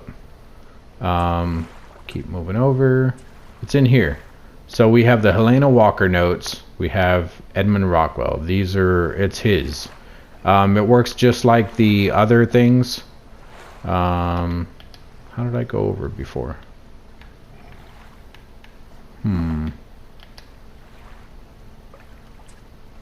Oh, that wasn't it. I thought it was R1 or R2, but it's not. Why can't I look at my...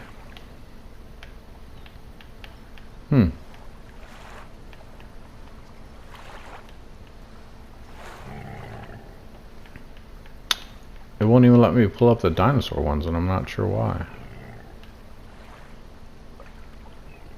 Okay, so there's Helena Walker. There's... oh, okay, this is unhighlighting them. Okay, so we're going to leave those ones highlighted. No, I still can't see the other ones, though. Oh, maybe you can only see 4 at a time. I think I see what's going on here. So we're going to get rid of these ones and these ones. And we're going to open up the dinosaur one. Dossier. Okay, those two are both new ones. I think those are both from Genesis. Okay, so if we're looking at the dossier, we picked up the saber-toothed salmon, which I'm going to show you guys.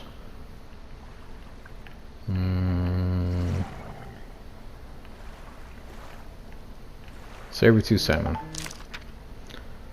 It's basically a fish that has saber-toothed teeth. As you can see, you can domesticate them. And it tells you all the stuff in there. If you guys want to pause that and read it, that's up to you. And then the other thing was... oh, what was it, guys? Come on, help me out here.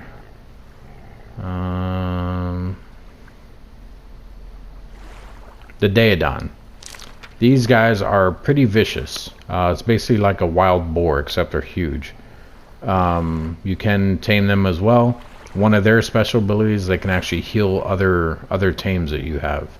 Other domesticated animals that you've tamed or whatever, they can heal them. So they actually can come in pretty handy.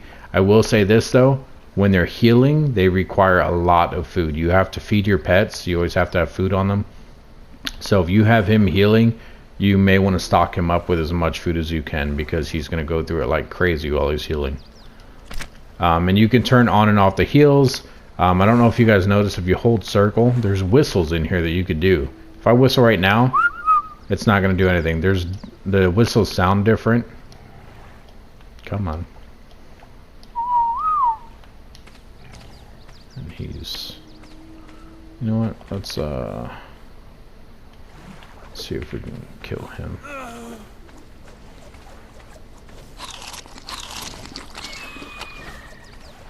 Come on, swoop down at us.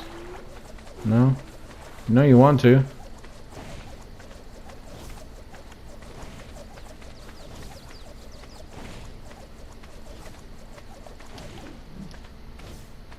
He's not going to. Okay, it's almost nighttime. Let's go pick up this thing. They do disappear after a while, so you may want to be careful with that. That's a turtle. Yeah. Like I said, you can hear the different footsteps. That's Triceratops. It all depends on what the footsteps sound like and everything. Now, if I were to pick this up, like I said, it would give me more double XP stuff, which it doesn't really matter if we pick it up or not. Actually, I'll even pick it up, show you guys. So you just, same as the other one, you walk over it. And then if I hadn't picked it up before, it would show me whatever the Rockwell record was that I picked up, which was number 12. It's the Rockwell ones, I believe, are just notes in the game of the person, Max Rockwell or whatever his name was. I honestly don't remember. These are what the drops look like. It's basically like a alien looking thing. I'm trying to get up there without falling off here. Oh, we can just run around. Okay, this is what they look like. There are some that will come down that'll have yellow rings around them. The ones that have yellow rings around them actually have better stuff. You see that 20 of 10 or 20 of 100? I'll say that in a second. Let me pick this up real quick. Okay, so it's a blue thing. We're gonna pick it up and it disappears. When you empty it, it'll disappear. So what we picked up is a blueprint to make a Hyenodon saddle. Hyenodon is basically a hyena, but it's a dinosaur hyena. The different saddles for different creatures sometimes do different things. The one for the hyena, I believe, lets you keep your meat fresh, so it kind of works like a refrigerator as long as it's on the hyena.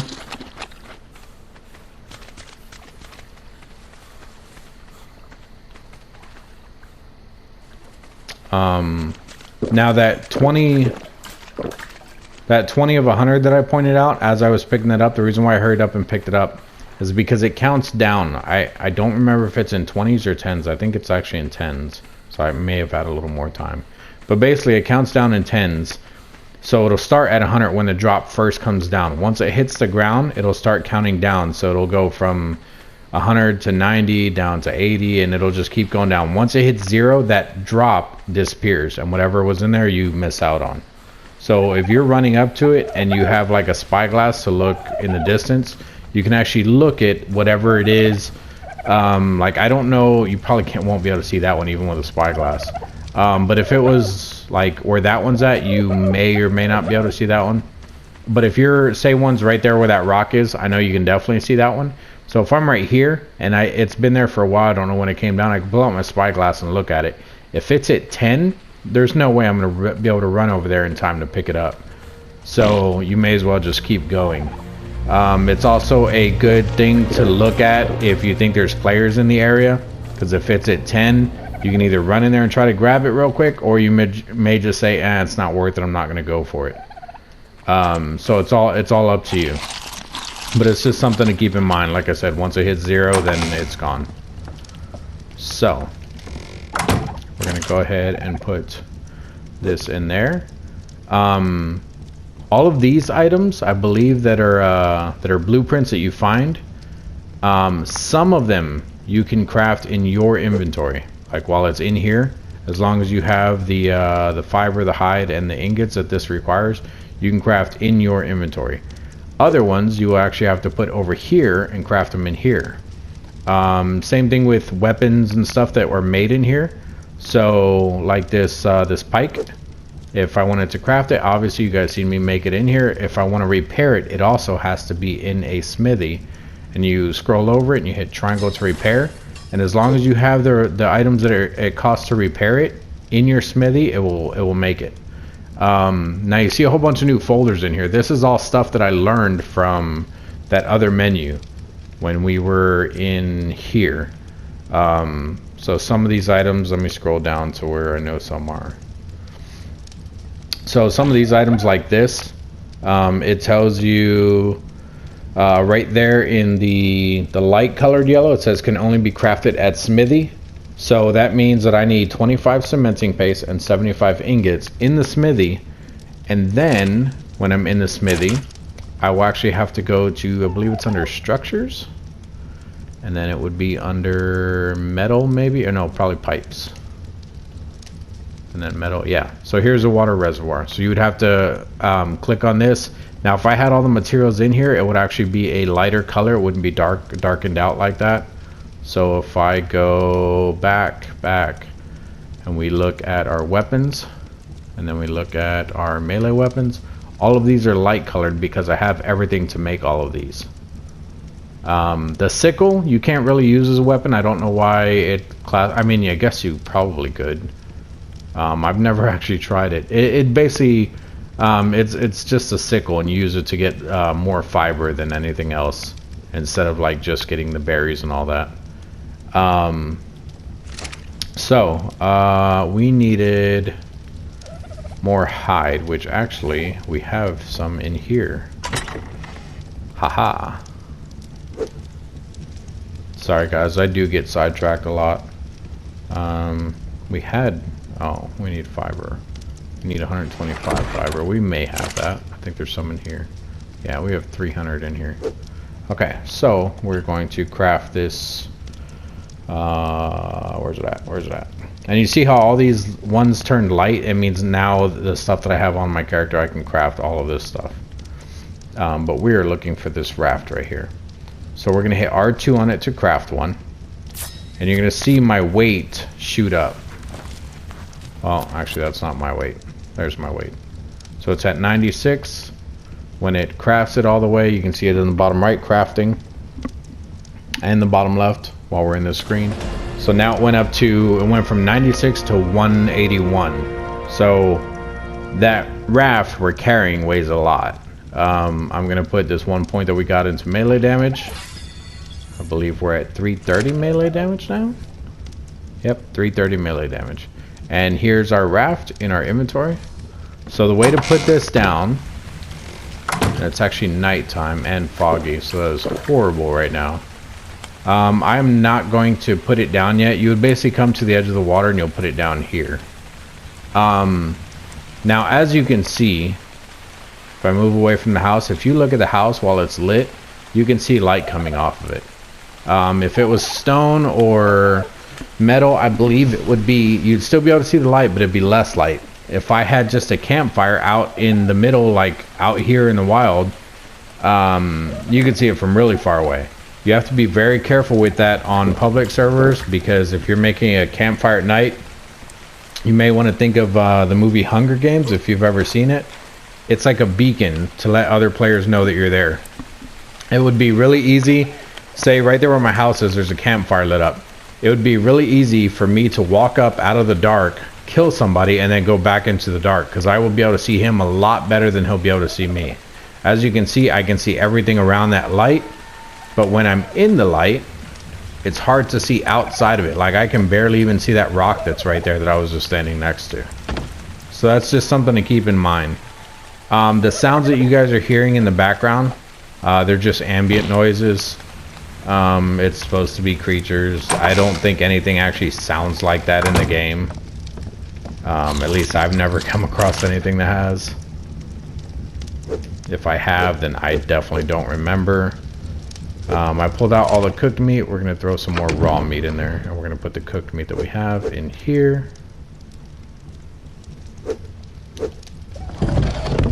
And this is what I meant by eventually, like no matter how much your character eats, you're going to have tons of food all the time. So you don't have to worry about running out of food when you're playing. One of the things to take into consideration though is if you're playing on a public server, if you're getting raided left and right, that is something you do have to be careful with, because people are going to be taking your food. Now what I'm going to do is I'm going to save the video right here, and we're actually going to, I will come back when it is morning outside, because like I said, the nighttime is sped up. But as you can see, it's only 12:07 right now on day 3, and you can also see how fast the time is going.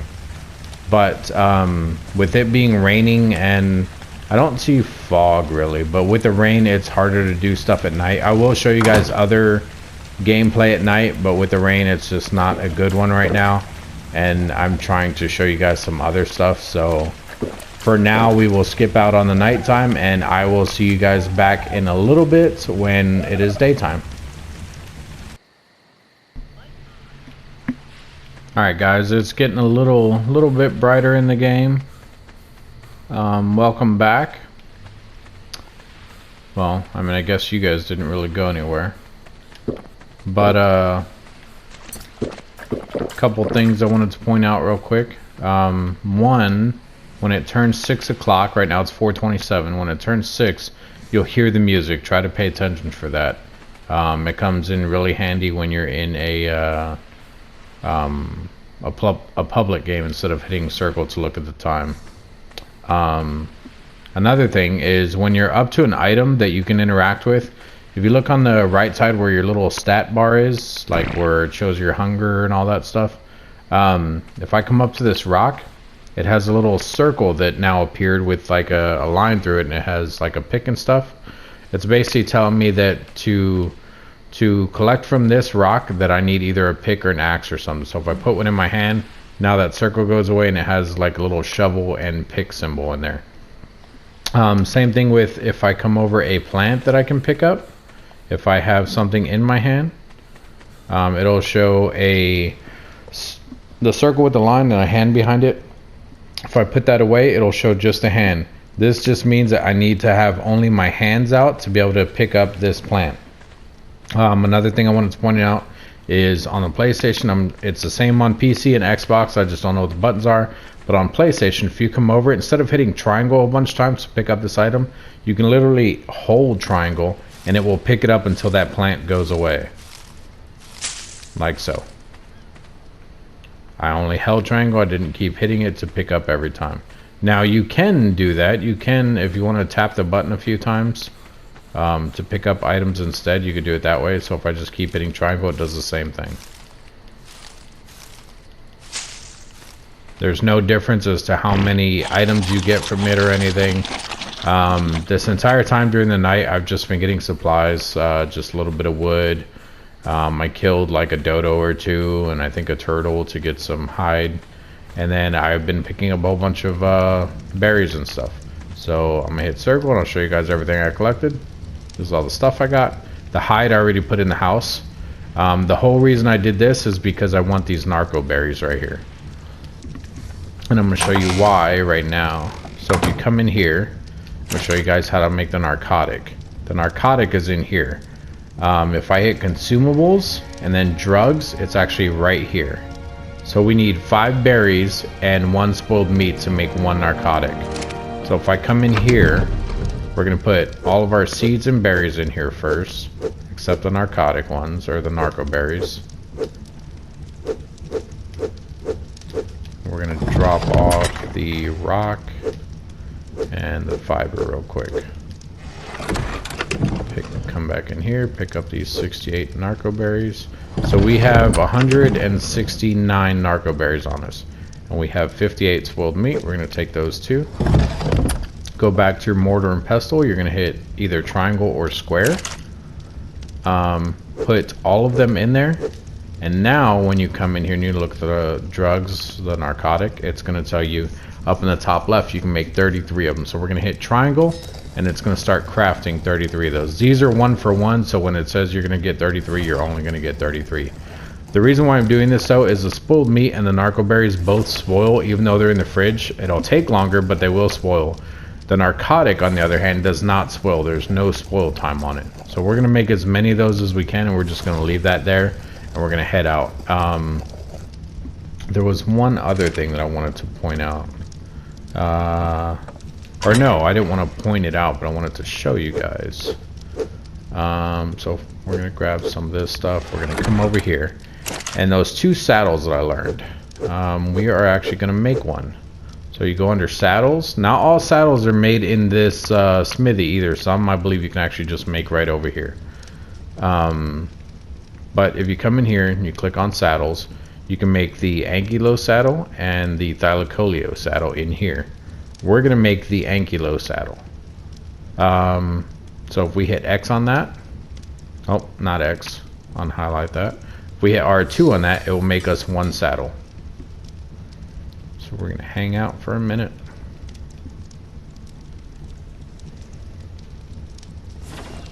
There's our saddle. Now the saddles always weigh 20 and their armor is always 25, unless this saddle, the one that I picked up that's blue, this one has an armor of 40.7. It still only weighs 20, but the armor is higher. The more rare the saddle, the more armor it's going to have. This one's only a blue one, so a purple, a red, and a yellow would actually have more armor. I think there's red saddles. I may be wrong about that, but I know there's definitely yellow ones.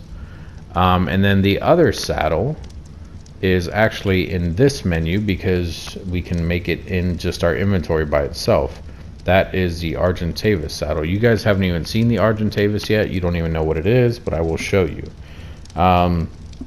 So if you look down there where it says crafting requirements, it says the chitin or keratin, you need 150. Those are the two things that I told you coincide. And that first word, chitin, a lot of people call it chitin. It might be chitin. I call it chitin. So I'm just going to stick with chitin. If I'm butchering it, let me butcher it. But that's the thing that I was talking about that the trilobites give is chitin. And then this is the keratin. It looks like a horn. It's right there. But yeah, this is the Argentavis is actually a big bird, basically. It's one of the coolest birds, in my opinion. It's one of the coolest looking birds in the game, and they have awesome abilities. So before, what I was saying about having certain animals that you tame or whatever, the Anki is usually the first tame that I do, and then the Argentavis is usually the second tame that I do. And I will show you guys why in a little bit. What we're going to do before we leave, though, we have our raft already. We need, we're going to do a big storage box, which is right here, a large storage box. We need fiber, thatch, and wood. So we're going to take some fiber with us, wood, and thatch. We're going to craft one of those.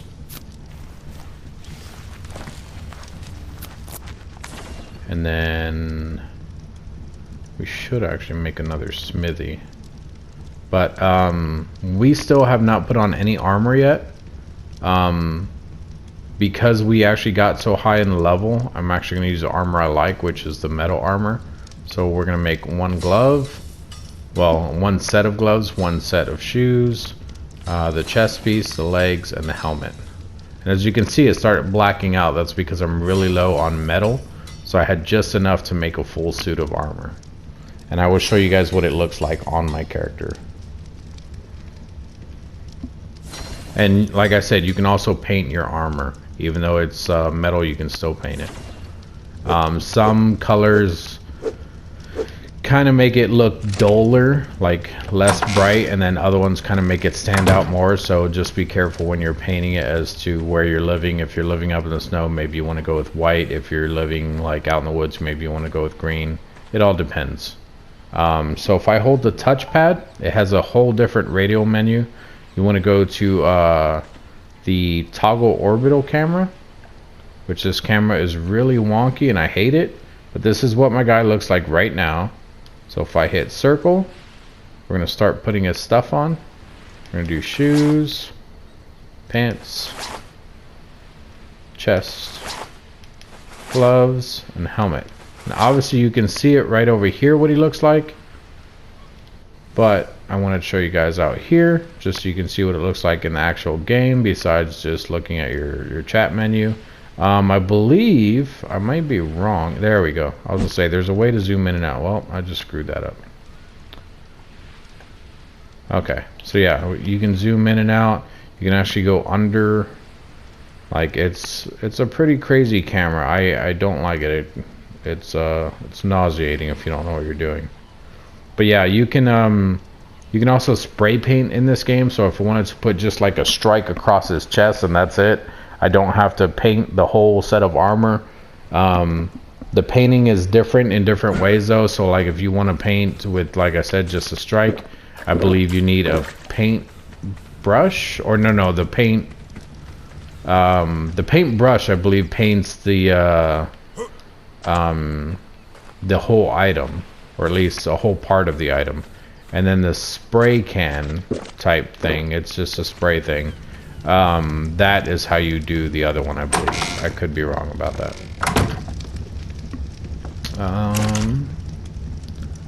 we're going to turn off this fire while we're gone. So we're actually going to take all the food out because I don't want it to spoil. We're going to put all of our food, including the rotten food, in here. Not counting the food that we have down here, though, because we're going to be using that to live off of. And then if I'm going to tame something, we are actually going to take the narcotic with us. We're going to take the leftover narco berries. In case you guys are wondering, we're actually going to go find an Anki, and we're going to tame him. I don't know if I mentioned that, so if I didn't, that is what we're doing. Weapons, ranged. We can't make a crossbow. We're missing out on metal. We don't have any more metal for it. That's fine. What we're going to do, I'm debating on if I want to use a slingshot or if I want to make a bow and some trank arrows. Because if I make trank arrows, if you remember, it was 1 arrow and 1 narcotic, so we're only going to be able to make 33 trank arrows. But you can use a slingshot and use rocks and just keep hitting the Anki in the face. They run all dinosaurs. Well, actually, yeah, I think all dinosaurs, when they're about to knock out, they run from you. Maybe not the more aggressive one like a T-Rex and stuff like that. But yeah, we're going to get out of here. And we missed the time. I don't know if you guys heard at 6 o'clock. It's 6:04 now. I don't know if you guys heard the timer. Another thing I wanted to point out that I forgot. The little ghost item that's down there in the left spot where the D-pad is. So if I'm hitting up, the one to the left of that, I don't know if you guys can still see it. Let me move slow so you guys can kind of see the outline of it. It still has the ghost figure down there for the cooking pot that we were making. So if you have like a ghost item down there like that, and I hit left on the D-pad, if I have those materials in my inventory, which I do not, so I'm gonna go ahead and hit left. It doesn't do anything right now, but if I had those items in my inventory, it would actually craft it. So you don't want to leave ghost items in there unless you remember that they're there and you're not worried about accidentally making one. There's been times where I'll be running and I'll accidentally hit a button, or I'll hit a button thinking it's something else and it'll just make one of those, and I'm like, ah, crap. Now if there's a ghost item down there and you hold the button, so I'm holding left, it shows me what I'm short on. It'll show, you know, I still need 5 flint and 75 stone. I do have the thatch and wood on me, but it's not making it because I don't have everything. If you want to remove that, I believe this part I went over. If you want to remove that, you hit circle to bring up your inventory. You go down to it, highlight it, and you just tap X. And now that ghost item is gone. So what we're going to do is we're going to put our raft down there. If it'll highlight, there it goes. Then you hit X there. Come over to the water like I told you guys. You hit whatever button it is. So for me, left on the D-pad. Well, maybe I got to be a little further out. Left on the D-pad. What is it saying? Can't place wooden raft, requires water server. Okay, a little further out. Left on the D-pad. Come on. Why is my raft not placing? There we go. There's your raft. If you guys notice, every time I pull out something new, it takes a minute to render in the actual design of what it looks like. It gives us a crappy design at first. It didn't used to do that. I think they've updated the game so much that they had to cut back in some areas. I also noticed when I was offline gathering all the rock and stuff earlier, one of the bigger birds came down. Not the pterodactyls, but the ones that I told you are pelicans. Or they're like pelicans. They're called pelagornises. They actually have a crappy design now. And I mean, hopefully Wildcard watches this video, because his design's still pretty cool. But the design for the pelagornis was terrible. I remember being able to see like really nice feathers on it and everything, and like the way his mouth was awesome. Now it looks like a generic thing. And if I come in here, if I hit options and I go to options, there's actually a high detail thing right here that I have checked. So I am using high detail. I'm on a PS4 Pro, and it wasn't what I expected. It wasn't as quality as it used to be. So I don't know, maybe they downgraded the graphics for PS4 in general, and maybe it still looks pretty good on PS4. I'm not sure. Couple other things I want to do real quick before we leave. I keep forgetting, and I've been meaning to do this. So if I hit circle and I come in here, hit the options button to move the thing to the right on the very top. Keep going, and we're gonna do, is it this one?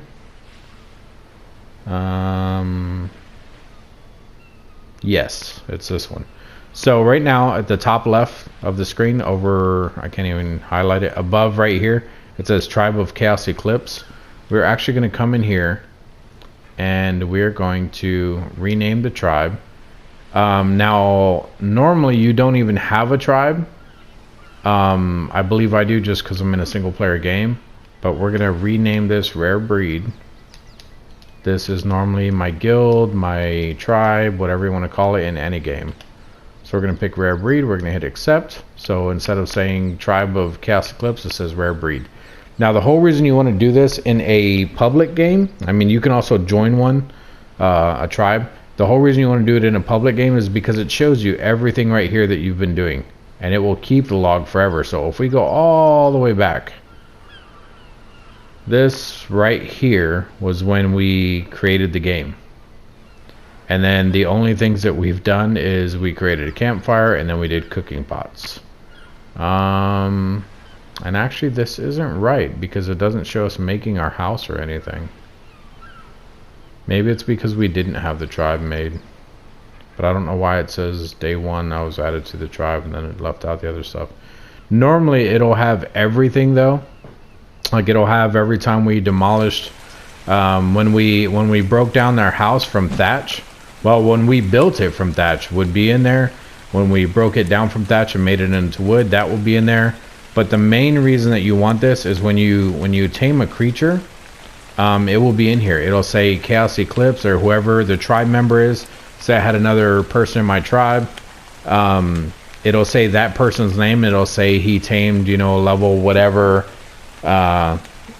Dodo or whatever, and you know, say that he renamed it. It'll basically tell you every single thing in this tribe log.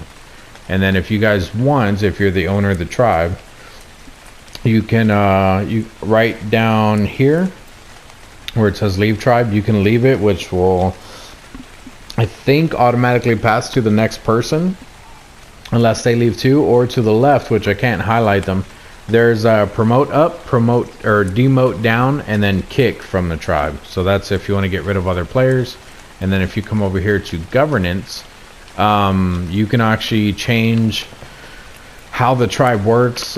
So like if someone, the structure ownership, if someone built a house, you can pick, you know, it's only that person's house, or it's still anyone from the tribe can still enter it. Like there's all kinds of different things in here. Careful with unclaiming. So right here it says any tribe member can unclaim. So whatever I go and tame right now, if I had another tribe member and he wanted to be dick, he can unclaim my stuff while I'm off of line. If I wanted to do only admins, which that's normally what you want to do if you're in a public one and it's your tribe, you'll want to set all of these to only admin. Unless it's their house, then you may want to leave that one, you know, to where if they build it, they can live in there. So just something to take into consideration. And it's getting dark again, but it is still daytime. It's not too dark though. We're going to go ahead and continue with this. So the other thing I want to show you guys, if you come up to your raft, it'll say raft. You can rename it, and it says who it's owned by. If you come up to a random raft in a public game, it'll say the same thing. It'll say whatever the name of the raft is, and it'll say who it's owned by. If you hold triangle, you can drive it, which that's the same thing if I tap triangle right there. But if I'm holding it, I can demolish it, or I can do options. If I go to options, I can do change name. So I can change it, and where it says, where it's green right there on top and it says raft, I can actually change that to whatever I want. It doesn't really matter, so I'm just gonna do my raft just so you guys can see what it looks like when it changes. It just literally the same thing. It just changes to whatever you put in there. Go back to options. You can unclaim the raft. We don't want to do that. It's just basically gonna make it to where no one can, or we can't drive it. Anyone could just come. So like if I had the stuff to make a raft, and I wanted the XP for it, I can make it. and then I can unclaim it, and my friend can walk over and he can claim it, and now it's his raft. You can do the same thing with creatures that you tame. You can unclaim them and let someone else claim them. If it's a creature, say I have like a level 20 dodo, and it's right here where this rock is. If I unclaim him, he will stay right there unclaimed for, well, he might walk around a little bit, but he will stay unclaimed for a certain amount of time before becoming fully wild again. So if another player walks up and they hold triangle on him and they claim him, it is automatically theirs. Now, if he goes wild again, I don't know what the timer is, but if he goes wild again, then they have to go through the whole thing of knocking him out again and feeding him just to retame him. If we come back over here, go back to options, you can hide the sail, which is what I always do, just so it's not in the way. So it just gets rid of the sail that's on there. You don't really use the sail anyway. I think it's just for looks, because when you come up to it and you hit triangle, whoops, you hit triangle, it actually puts you on the boat.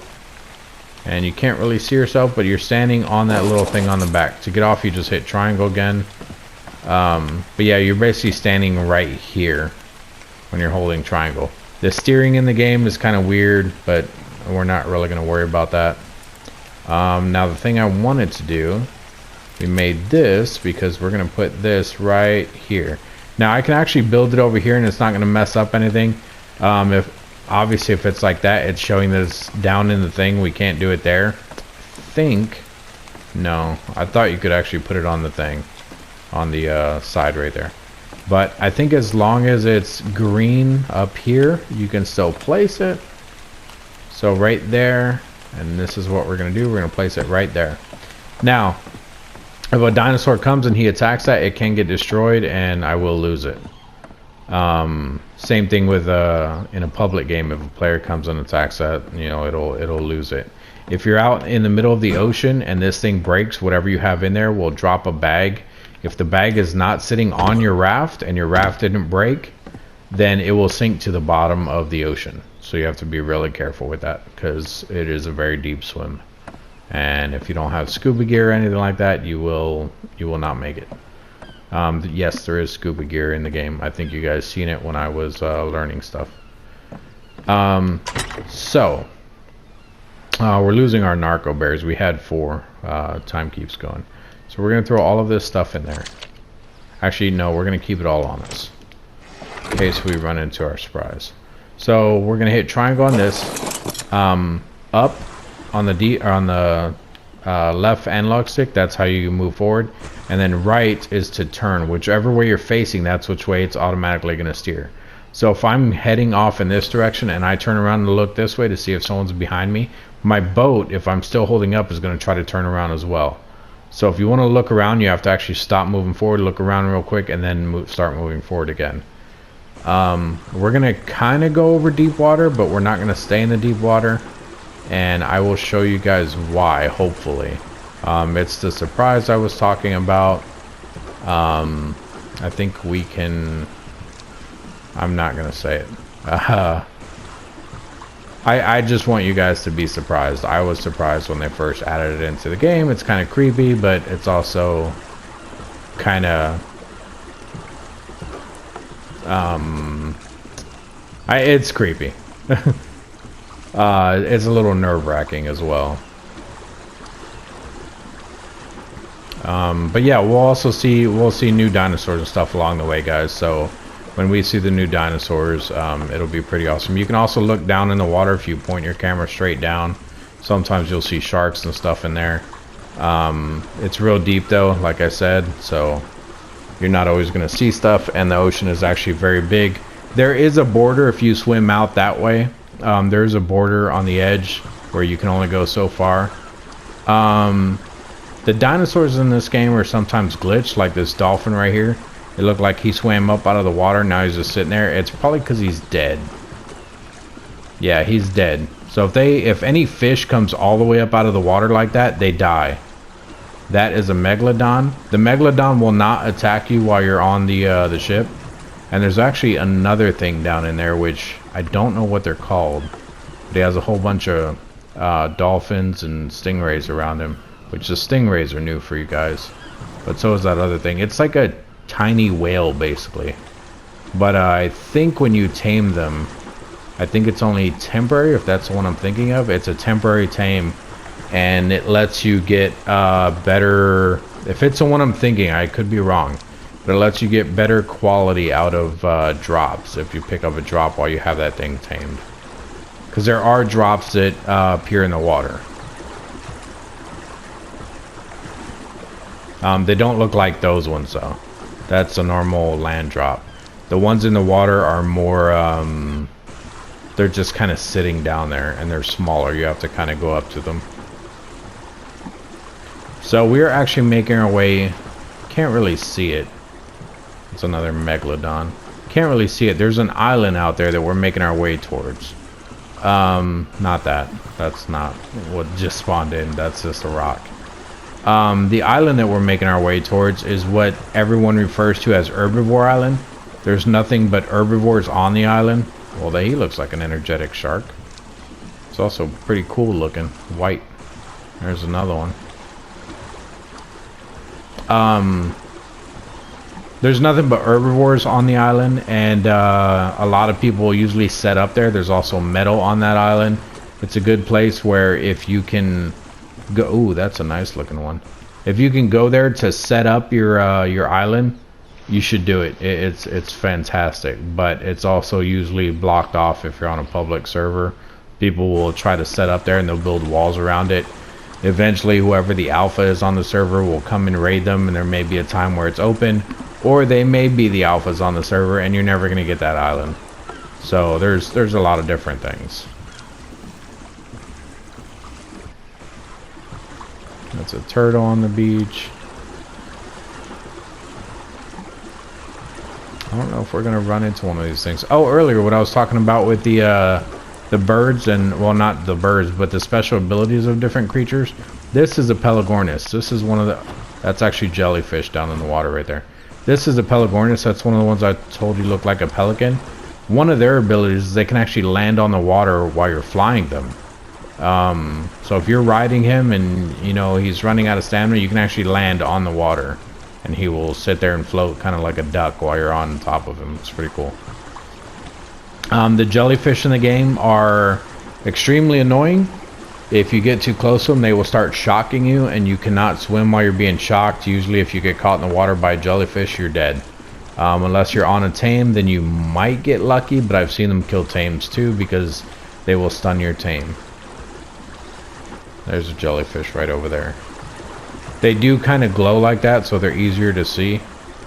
Actually, let's go over here. The Troodons that I was talking about, I believe in the first video, the real tiny ones that are blind during the day and they can see like crazy at night, that's these little guys. Not the flying ones. The two right there running. They're pretty blind right now. They are aggressive. If you get close enough, they will attack you during the day. But at night, their eyes glow and they can see you from very far away and they will sprint right at you. And there's actually a third one right there in the water going in circles. The little guy flying over top, they're not aggressive, but if you attack one, they will attack you in swarms. So like if I hit this one, then the two that you see over there to the left, kind of in the back, will also fly over here and start attacking. Trying to swing away from those guys. While you're on your raft, nothing will attack you. I mean, it may glitch and they might attack you, but for the most part, nothing will attack you, even if it's something hostile. But if I hit triangle, then obviously that's not considered being on the raft, even though I'm standing on it. Like right now, it's considered me riding a mount because I'm attached to the raft. If I hit triangle and I dismount like this, now if I got too close to them, they would aggro on me. Nothing right here is really hostile though, except that big thing right there. He's the one I was talking about before. It's like a turkey. He is called a, oh my god, what are they called? Okay, I'm gonna hit triangle. I call them turkeys, so that's probably why I don't remember his name. They are Therazinos, something like that. They have really long claws. They can knock you out when they hit you, and they, even though they don't really run, they take big steps and they move a little bit faster than he's moving now, and they will catch you. I mean, unless you have your speed way up there. but they are super annoying. They kill you very quickly. The one to the left of him, that green one that's over there, they're friendly unless you attack them. One of their abilities is they can actually run non-stop. They never run out of stamina when you have them tamed.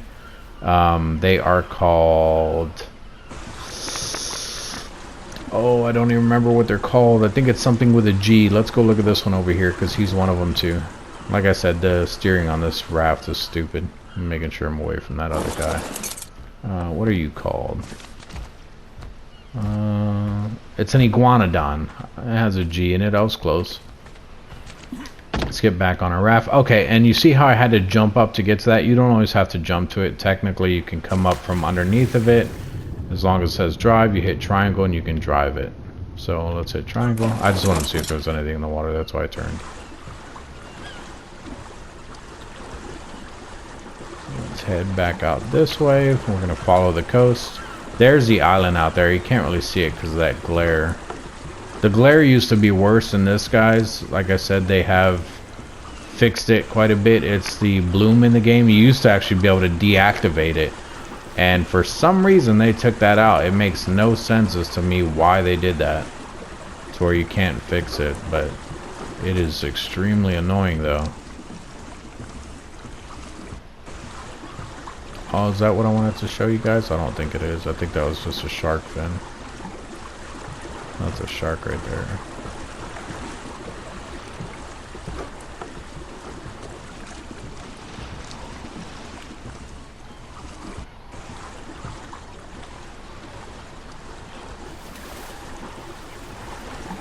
Dolphins.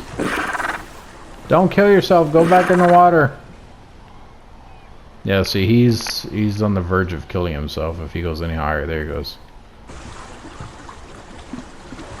There are some XP things right over here. There's actually one along that cliff line, and that is Herbivore Island out there. Like I said, there's nothing but herbivores on it. That's why people call it that.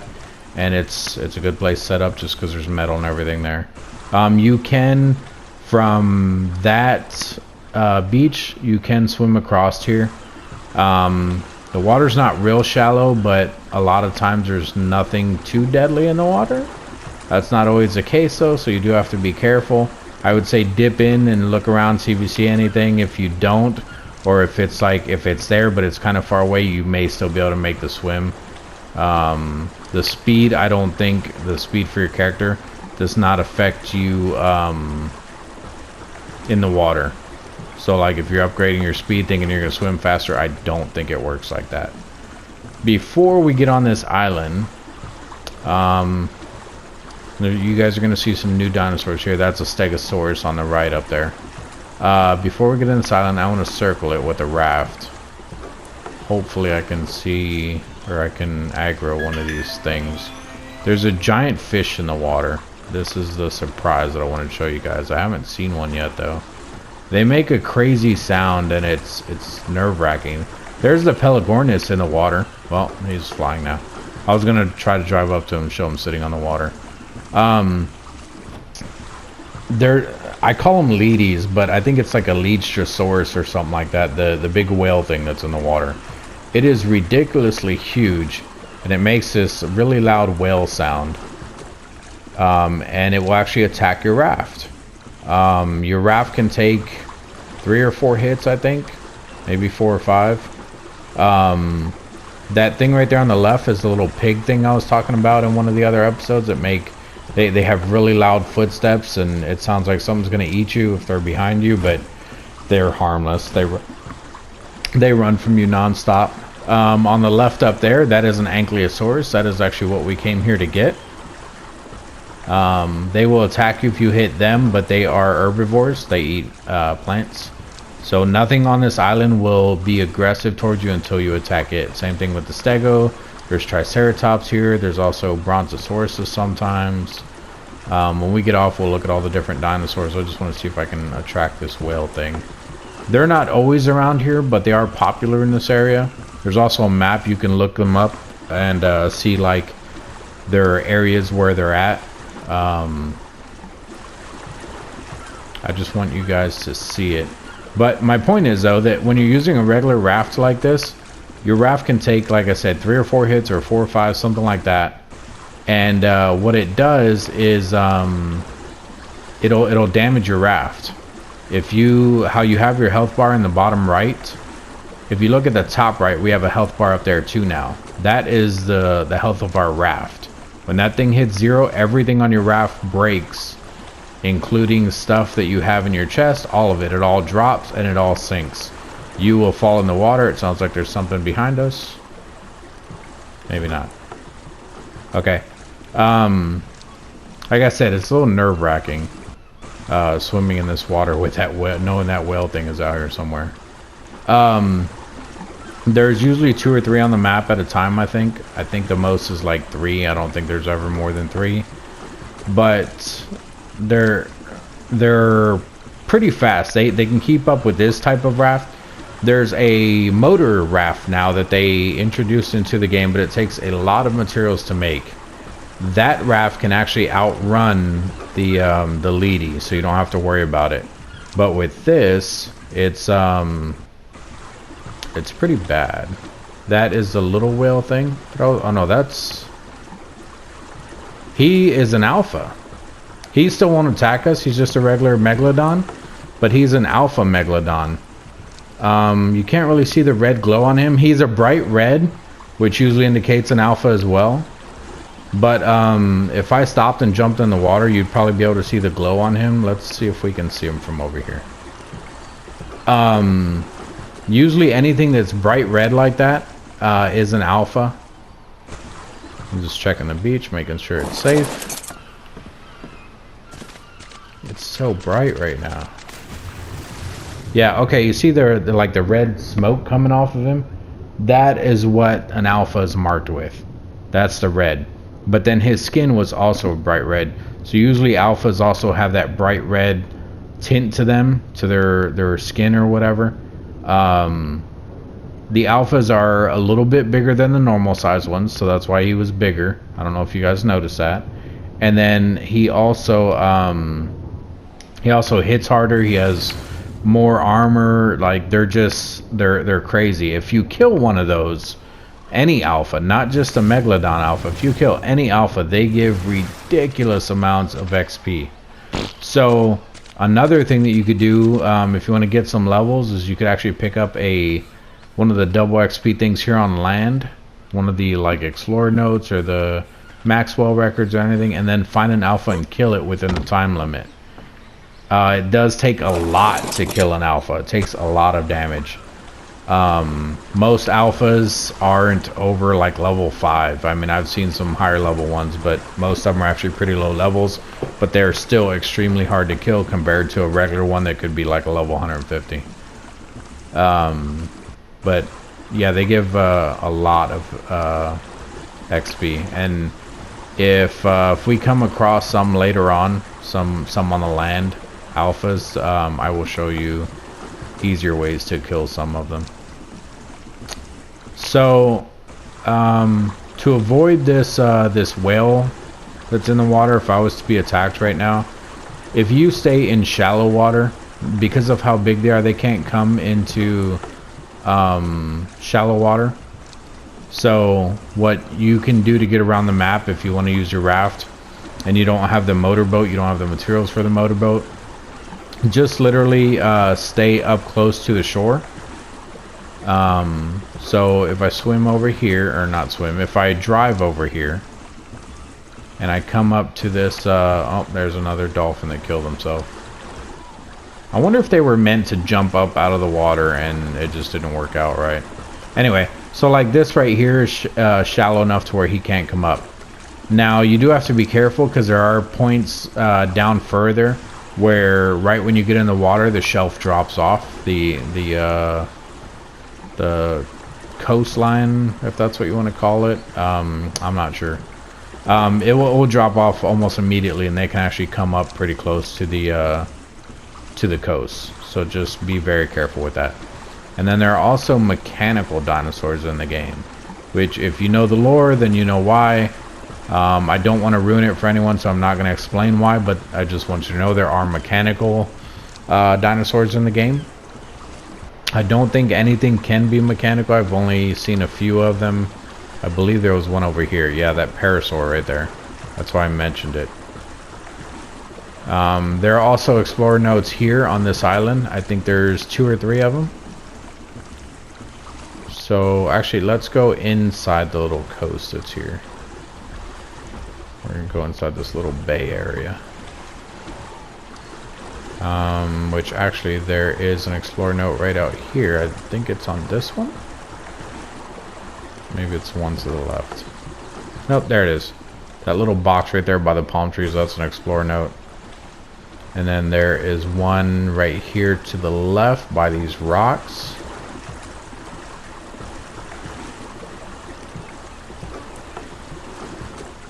Which we're not going to worry about picking them up because we're already a ridiculous high level for just starting out.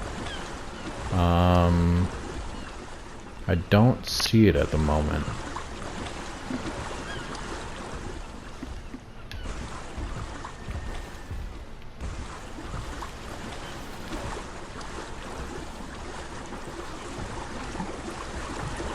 Alright, we can stop right here.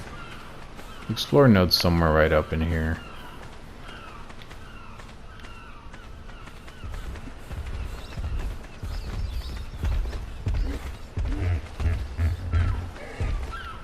Oh my god, where is it? I'm gonna end up walking right over it. It's not gonna matter, there it is. Alright, let's go see what level this Ankylosaurus is real quick. That's a Stegosaurus. Like I said, nothing on this island will attack you unless you attack it first.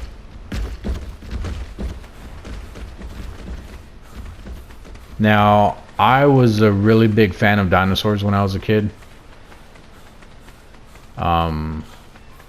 I just absolutely loved dinosaurs. When I was a kid, that is. So I know what most of these are. Some of them I've never even heard of. Like this Pelagornis. This is what I was talking about if you look at him up close. His feather used to be so much more detailed. Now they just look like little plates on him. And his mouth just looks really weird. Oh, he's flying away. Oops, I'm running out of food. This is the pig thing I was talking about before, the Phiomia. They make a really loud sound. They sound like they're massive. And so like if you're facing the other way and you hear those footsteps behind you, you're thinking it's something gonna eat you or something. It's not, it's just him. And then here is the Ankylosaurus, my favorite dinosaur. Level 65, definitely tameable. So I'm gonna actually save it right here, guys. Because I have to go and do some stuff, and then I will continue with this guy right in front of me when I get back. I am going to turn off the game for a minute though, so it should still be daytime and everything when I get back, but I will see you guys back in 1 second for you guys. Alright guys, sorry about that. We're still here, we're watching the Anky. What we're going to do is we're actually going to throw all of this stuff in here. I will come back and grab some of that. I just don't want to be heavy and needing to be moved around. We are actually going to make a bow and arrows. I was going to do it with a slingshot, so you guys can see how the slingshot works, but it's the same concept. Actually, I'll make a slingshot and I'll at least show you guys how the slingshot looks real quick. Slingshot's not hard to make. I would just rather do it with a bow and arrow, just because like I said, when you're taming something, you're gonna want to do the least amount of damage to it, but give it the highest amount of torpidity. So technically a slingshot hurts it more just because it takes it longer to knock out, so you're gonna be doing more damage over time. Now with the bow and arrow, it's gonna look like I'm hurting the heck out of it because I'm gonna be shooting it in the head. But the narcotic arrows that I'm going to be using, the trank arrows, they actually knock it out faster, so it takes less amount of arrows to actually knock it out. And also when you're using the trank arrows, you want to hit them in the head. It's not the case with all the animals. If you look at him, he does have kind of a little shell on his head, but even if I hit that little shell, it's not going to matter too much. It'll still be better if I shoot him in the head. Now something like I don't think there's one here, A Triceratops, I'm sure you guys know what a Triceratops looks like. We ran into a couple of them. That you don't want to hit in the head because they actually have more armor on their head. So you want to try with a Triceratops, you would probably try hitting it in the lower stomach if you can, if your aim is really good, or possibly in the neck, but you still have to be careful because it's really close to like that back plate on his head. Now, any of the animals that you're knocking out, body shots are fine. Even with this guy, like I can shoot him on top of his spikes if I want to. Now, it's armored up there, so that just means it'll take more shot. Same thing with the Triceratops. Even if I do decide I'm going to shoot him in the head because he's charging me, it'll be an easier shot for you and probably safer. But it's just going to take more arrows to knock him out. There's no right or wrong. It's just one way is more efficient than the other. Like one way just works better. So, but it doesn't matter which way exactly you do it. So, just something to keep in mind. Now, right now, I'm just getting all the stuff so that I can make a bow and arrow and so that I can make the slingshot. I do want to show you guys a slingshot. I'm not going to tame him with the slingshot, so I'm not even going to hit anything with it. But I might shoot it like maybe one of these birds, because the birds won't attack. I might shoot at one of the birds, or I might like just shoot at like a piece of log like this or something, just so you guys can see how the aiming and all that works. Alright, let's see here. Slingshot. Still can't make it. Probably need hide. Yeah, one hide. Okay, remember I told you these guys give a lot of hide and they run from you? So he has fat legs, but these bolas will actually work on him. So we're actually going to kill him with this. He is trapped. See the bolas on his legs? They do come off over time, like I said. Or if you want, you can just remove them by holding triangle. So now we're going to get a whole bunch of hide from this guy. Tons of meat too, wow. He actually ended up giving us more meat even with the axe, but that's fine. We have 174 hide. So we're going to make a slingshot and we're going to make a bow. And then we're going to need flint to make our arrows. So with the slingshot, one of the cool things about it, if you're using the slingshot, you only need to pick up rocks. Like, so however many rocks I have in my inventory, just regular rocks that I'm picking up like these. Even if can this one be broken? It can't. Wow. The design isn't really rendering in for that rock. It looks kind of crappy.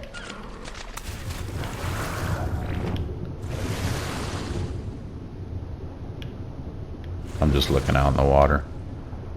I wanted to see if I see something. Actually, right there. You guys see the slither of black stuff coming up right there?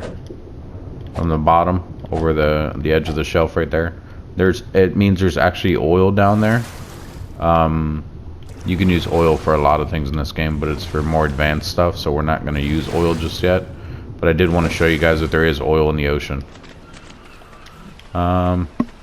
So if you hit a rock though, like one of these big rocks, and you get stone from it, that stone is what counts towards your ammo for your slingshot. So if you look down in the bottom left where it says 45, every time I hit it, that number is going to go up. So now it's at 57. That just means I have 57 stone on me, and that's the ammo that's used for the slingshot. Now, to use a slingshot, the rocks don't go very far. I mean, right now they probably will because I'm pretty high up. But you just hold R2 and then you shoot it out. It aims at an arc, so it'll fall down quick. But you basically aim where you want to hit and fire. There you go. So he's gonna fly off. He's probably mad at me. I would be too if I got hit in the face with a rock. Normally when you hit something like that, they usually fly away and they don't come back. With those birds especially, because they can land in the water, it would be really hard to tame one. The best way to tame one of those birds is to catch one like this on the ground over here, like how he was when I hit him, or this one right here, how he is right now. Bola him and then try to knock him out as fast as you can before he takes off. And then there's one sitting on the water right there. He actually looks like a duck or a swan or whatever, just kind of looking around, looking down in the water. Can't really see him because of that glare. That glare is horrible. Let's see if we can take a better look this way. There you go. gotta be careful because I know there was a lot of sharks out here. That's the tiny whale that I mentioned before. That's the one I told you that if you pick it up, you can pick up drops at a higher quality or whatever. So these slingshots actually weigh quite a bit. Let's see here. I think they're 10. Oh wow, maybe they decreased it, or maybe I just don't remember. But it's 3, so we're not going to use it though either way. So we're going to throw that out. We don't need any extra weight.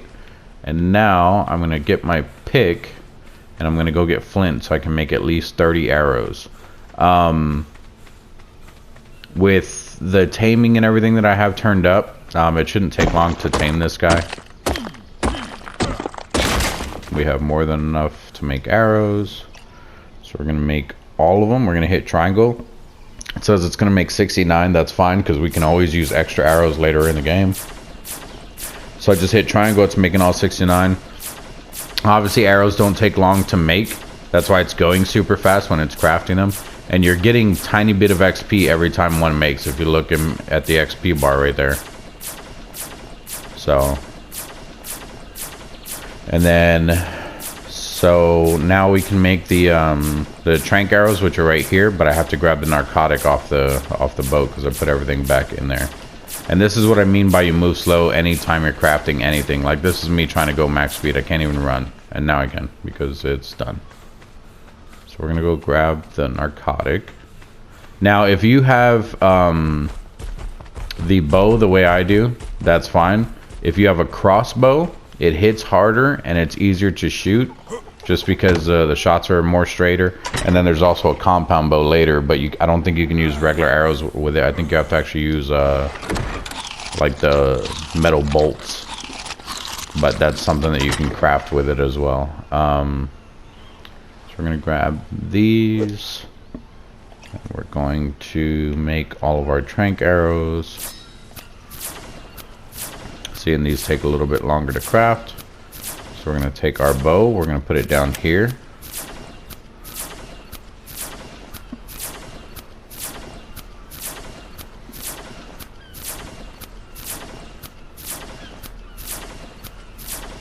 And while that's crafting, we're going to go ahead and throw everything that we have into our boat. And see, we already have 56 more berries. Because we were running around picking up the other stuff, the stuff to make the slingshot and the bow and everything. So now, if you look at the bottom, it says that we have 36. It's counting these ones, the stone arrows. Now, if you just unequip them, it does not change down here. It's still now it says 0, 0. To actually equip the trank arrows. Even if you have these in your inventory or not, to unequip them, you hit X on your trank arrows, which will highlight it, and then you hit X on the bow, which will change that to 33. And now in the bottom right of that, you can actually see a little trank arrow now. So it doesn't matter if you have these regular arrows equipped or not. I just wanted to show you that it doesn't matter if they're in your inventory. So now, when you pull out your bow, it will automatically pull one out and kind of lock it in, and then to start shooting, it's just like any other FSP. You hold L2 to aim, and then R2, well, actually, yeah, okay, so hold L2, that's to aim, and then R2 would be to shoot. Now, when he starts getting ready to get knocked out, he's going to try running from us. When he runs from us, he may actually try going in the water and taking off. You don't want that, because if he goes into the water to try to run from us, if he gets knocked out in the water, he will actually drown himself because you can't pick him up and drag him out of the water. So, when we first start attacking, he's going to start charging us and try to attack us. We're going to lead him up the hill and try to lead him away from the water as much as possible. So, like I said, with these guys, you want to try to get headshots. So we're going to do this, and of course, he would turn away. I hit circle to cancel my shot, any button to pull up anything, so if I pulled out another weapon, it would do the same thing. So, neck is fine, and I miss, of course. And you can't pick back up your trank arrows, but you can pick back up stone arrows, because it basically wastes the trank that's in them. Okay. And there's the combat music, so that's how they run. They are a bit slow. when you're fighting them. Even when you're using them, like when you have them tamed and everything, they are slow, but they are extremely helpful in this game. And I will show you guys why in a little bit. Ooh, I think I hit that bird. He took one of my trank arrows. That's not cool. Wasting my trank arrows on stuff I don't even want to tame. Okay, now up here I gotta be careful because there are rocks and stuff. So I've got to make sure I'm not running into those and cornering myself. And other dinosaurs. Okay, he's running away from us now. So we're gonna get back in front of him so we can keep hitting him in the face. Ow, he didn't run away from us. He was probably just running around the tree. Other dinosaurs will actually chase you, they'll attack you, and they will do it all a lot faster. This guy, like I said, he's just slow. Also one of the reasons why he's one of the favorites to tame. It's just easy to tame him.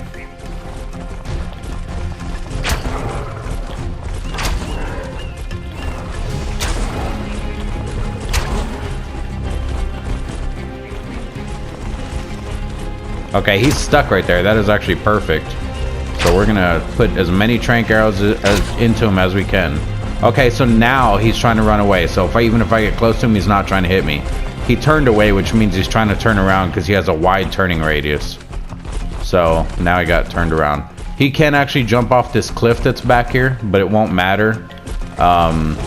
When he turns around, I would say try to shoot under his thing, but like I said, it's not going to matter if you hit him in the top of it or not. It'll just be more efficient if you don't. But when they start running, it means it's because they're about to knock out.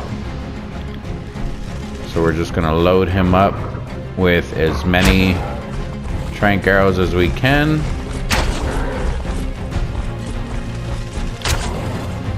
And there, he is knocked out. He's not dead. So if you look at him, combat music will go away in a minute. If you look at him, it says it's a female Ankylosaurus. It doesn't say the level because it was level 65. But when you first knock it out, what it does is it changes the level once you tame it. So it'll get so many levels depending on how well you tame it and the item that you use to feed it and everything else. So it shows you an unconscious bar, and then it says put food in inventory to tame. And as you can see, now I can access its inventory. You can see that it's still breathing and everything. So if I hit triangle on it, this is over here. This is the, well, I can't even, here, we'll do this. So this is the Anky's inventory. As you can see, I'm putting narcotic in it first. There's several different ways to do this. The way I do it is that unconscious bar is going to start dropping. And when you start taming it, you're going to want it to tame as fast as possible, because the quality of the tame is actually going to be dropping while you're taming it. And I'll explain that when that number pops up. It's not there yet because I haven't started feeding it. If you look at the it shows its little health, the stamina, and its weight. Right now the weight is empty because I only have a tiny thing on it. The health, if you notice, is lower. That's from the damage that I was doing while I was taming it. If I would have used a slingshot, it probably would have been down to like a third of that health. So that's why I didn't want to use a slingshot. Plus we already had the narcotic and everything, so I figure why not go ahead and use what's more effective. Plus, like I said, it got knocked out quicker. Now, it did take the damage that it did take. You can physically see on it if you get close. You can see the tiny little red scratches on it. That was the damage that it was taking. So if you see a dinosaur getting way too bloody when you're trying to knock it out, it means you're either not knocking it out right, or you're taking too long to knock it out. Or maybe it was damaged before you tried knocking it out, because like if you're trying to knock out any dinosaur, like even if it was this one, but he was fighting something before I tried knocking him out, he could have already had damage still. So if you see something fighting, don't try knocking it out right away. Wait a bit, let it kill some lower level stuff, and let it eat it. Now with the herbivores like this one, it would actually take a while for it to heal because they're not going to kill stuff and eat it. The carnivores, on the other hand, like if it's a T-Rex and you knock out a T-Rex, if it's bloody before you knock it out, let it kill a few small things before you try knocking it out, because it will actually eat those, and obviously eating meat for them is good, so it will actually heal it a bit. So you'll see the blood start going away and stuff, and then you can try knocking it out. But most of the time, you won't see a bloody T-Rex. I don't want to say all the time, because I have seen T-Rexes die in fights. The T-Rex is not the baddest animal on this island. The entire island, not here. So if I come up to the edge right here, there's actually an area down in there where it's not a bad spot to build. That's where I was saying a lot of people come and they try to build down in there. There's metal and stuff on this island. There's actually some right over there if you guys can see it. There's another Anki over there. I wish I knew what level he was. Doesn't really matter though, we have one. There's a bird stuck in that rock. It looks like a pterodactyl. But like I said, the whole reason I haven't still put food in him is I'm waiting for his food level to go down some. So if you look in here, you can see his stats under where I've highlighted right here. So his health is at 962 out of 1400. So I didn't do too much damage to him when I was knocking him out. His food, it's at 6600. So basically, I don't want to just start throwing food in there because he's only going to eat when he's hungry. The only thing you want to force feed the animal while they're knocked out is stuff to keep him knocked out. So if I had more narcotic, I could feed him narcotic. Or if we look at this unconscious bar, see how it's slowly going down? You can feed him some of these. I would, same thing when you're eating, I would say not to do too much of them. Make sure that you put the whatever you're using to knock him out, whether it's the narcotic or the narco berry, in his inventory. If it's in yours, that means you're going to be eating it. If it's in his inventory and then you hit R2, you're going to see his head pick up and he's going to eat some. So I'm going to do this. Go over and I'm going to hit R2 one time. His head picked up. He's eating some. Now, if you look at the torpidity down in his stats, that's the same as the unconscious bar. So you want that to be all the way up as much as possible. It doesn't have to be all the way up as long as it's not about to wake up. But feeding it the narco berries will actually make it starve quicker because it's food that it doesn't want. Well, it's food that it doesn't like, but it's getting hungry every time you're feeding it something else. You don't want to throw berries in there because that will actually start taming it because he is an herbivore. You don't want to throw seeds in there. I believe that does the same thing. I could be wrong about seeds, but we're not going to try it. Because he's an herbivore, I'm not sure how he reacts to meat. Sometimes there are things that you could do. So if you knock out a carnivore, like say I knock out a T-Rex, I could technically throw stem berries in there. And since he's a carnivore, it's not going to count as taming him. The stem berries, if I force him to eat stem berries, as I said before, it dehydrates you. So it actually makes the dinosaurs hungry faster. So when you're taming a carnivore and you throw stem berries in there, it's going to make him hungry faster, meaning the food's going to go down faster and then he'll eat more. And when you're giving him stem berries, though, the stem berries have their stimulant. They give a different effect from the narco berries. So you have to balance those really well. Because if I was to give this dinosaur a whole bunch of stem berries right now, one, it would, like I said, it would probably start taming him, but that's only because he's a herbivore. The other problem is those stem berries actually wake anyone up that's knocked out. So if I give him a whole bunch of stem berries, all these narco berries that I'm giving him are going to be pointless because I'm going to end up waking him up, feeding him stem berries. But with a carnivorous creature, if you give him stem berries, like switch back and forth between the stem berries and narcotic, it will actually get him hungrier faster. And the reason why I say you want to get the dinosaur hungry is because you can't force feed them when you're taming them. The way I'm force feeding him the berries right now. So when I start taming him, what you want to do is you want to take any of the regular berries. I don't want to do stem berries because I don't want to wake him up. So we're going to take any of the regular berries. For herbivores, it's mostly the purple ones that they like the best. And you want to do stuff that they like the most. So there's other stuff that you can make that tame it way faster, but in this case we're just going to do the purple berries. That's usually their favorite when you're taming them, and that's all you have is berries. But what happens is you take this whole stack and you put it as inventory. You don't force feed the taming item. So I won't force feed him these purple berries. I put it in his inventory, and then every time he is hungry, he will eat the berries on his own. If I force feed it to him, it's not going to help anything. Yes, his food will go up, but he's not going to be taming. What happens is, if you look at the bar again where it says put food in inventory to tame, There's nothing in there right now, which means I haven't even started taming him. We're just trying to keep him knocked out for now, so I can watch his food go down. And what happens from here is, as his food goes down, he's going to be more and more hungry. So when you put the berries into his inventory, he's automatically going to start eating that non-stop. So he'll eat some, he'll take a rest, he'll eat some, he'll take a rest. And you want that to happen as much as possible. That way that taming bar starts going up. His taming bar will go up a tiny bit every time he eats something. Mine will probably go up faster just because I have taming turned up. But the point is that it goes up every time he eats on his own. If you're force feeding him, that taming bar won't go up at all. There's also a drop that just came down. Actually, it's not down yet. It's about to come down.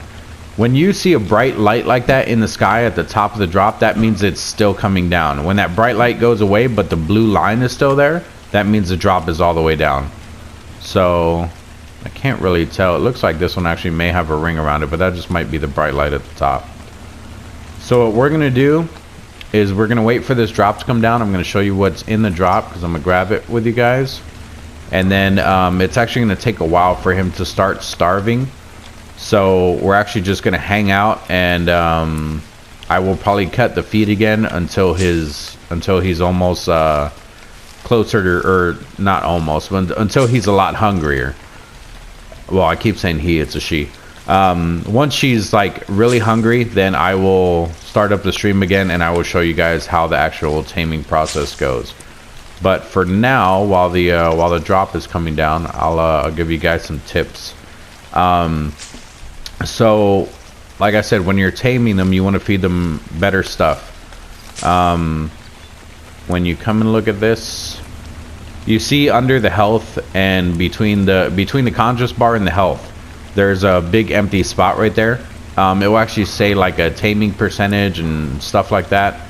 The better stuff that the better quality food that you're feeding this animal, or the more stuff that it likes, it will actually tame at a higher level. So remember, we knocked it out at a 65. They usually gain somewhere between 20 levels and higher. If I was to use stim berries to feed this thing, I'd be lucky if I got a few levels off of it. So you have to be really careful with that.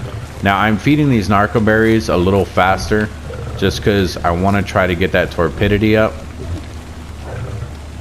And there's a drop. There's not a ringer on it. Let's go pick it up though.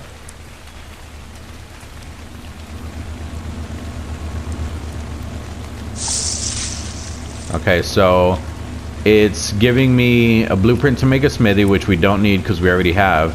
And then there's this ramshackle ghillie chest piece.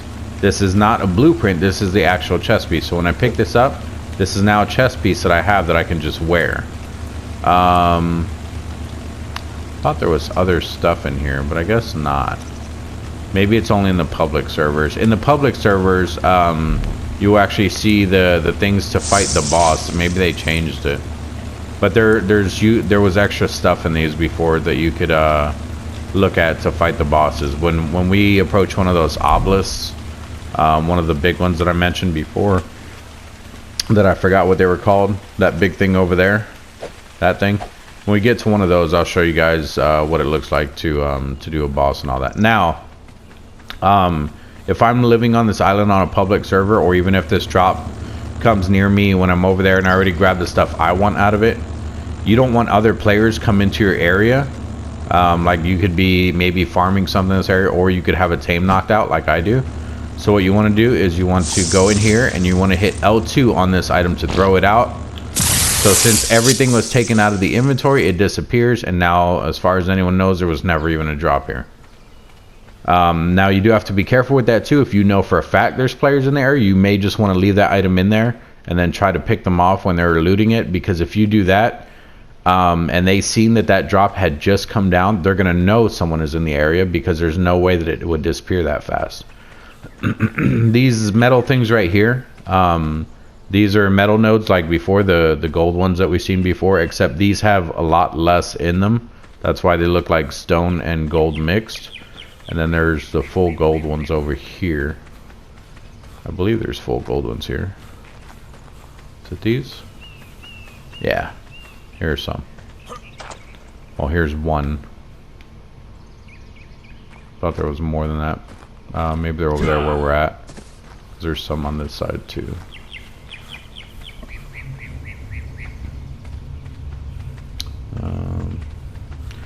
Now, there is fall damage in this game, so you don't want to just run too close to this edge right here. If you fall down there, you'll probably die. Unless you put a lot of points in your health, you may not, but you will probably die. I thought there was metal right here, but I guess not. But yeah, I will meet back up with you guys in a bit when she is more hungry, and I will show you guys the actual taming process. Be right back. Alright guys, we are back. I just wanted to show you a couple things real quick. This is where we started to knock out the Anki, and then she ran up there and we knocked her out up there. Our boat was over here. I did a couple things while she's knocked out, that way I'm not just being unproductive. I checked out the entire, not the entire map, but just this little island. There's actually some other Ankis here that I want to show you guys. There's a 40 that was right here. We knocked out a 65 in case you guys forgot. There's a 40 right here. There's also an 80 and a 20 that I've seen. This one might be the 80. There's a Triceratops egg. The whole reason I want to point out these different levels is because this is a 45. I actually didn't even see him earlier. Wonder if the 80 despawned.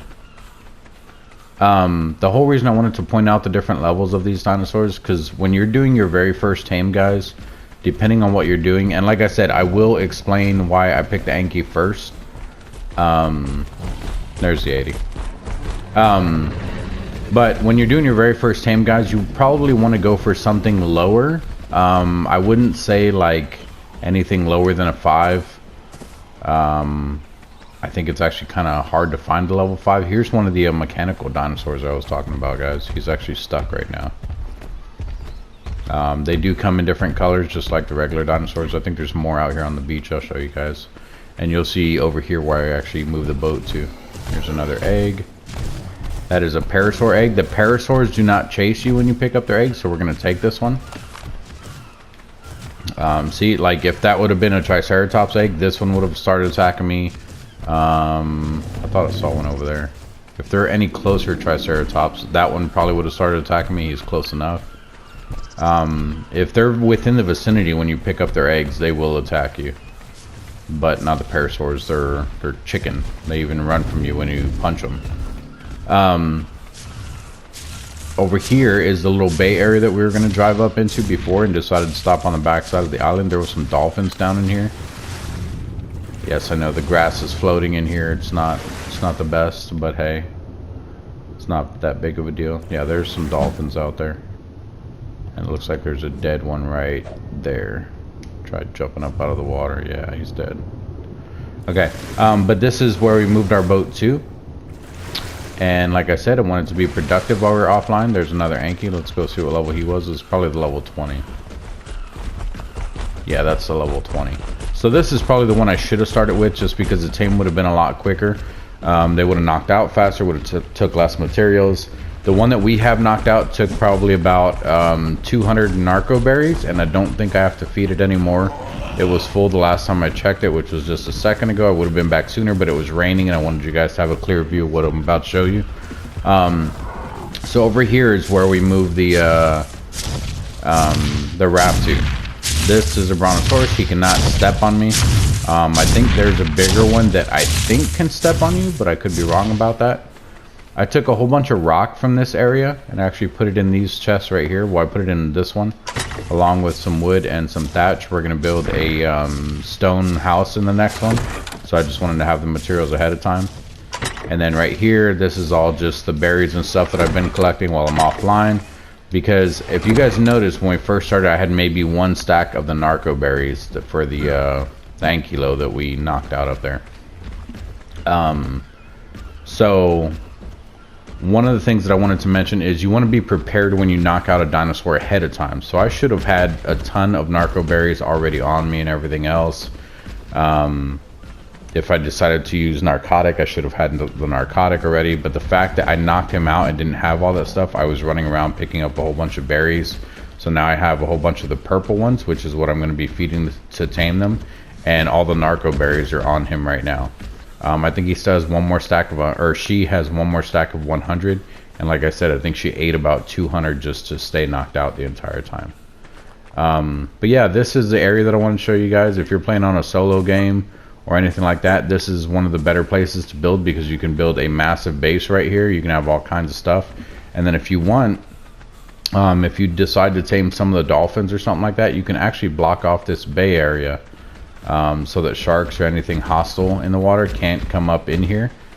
And you can park your dolphins under the water just right in this little bay area and let them kind of free roam in the bay, so they can still swim around, or you just don't have to worry about them being attacked or whatever.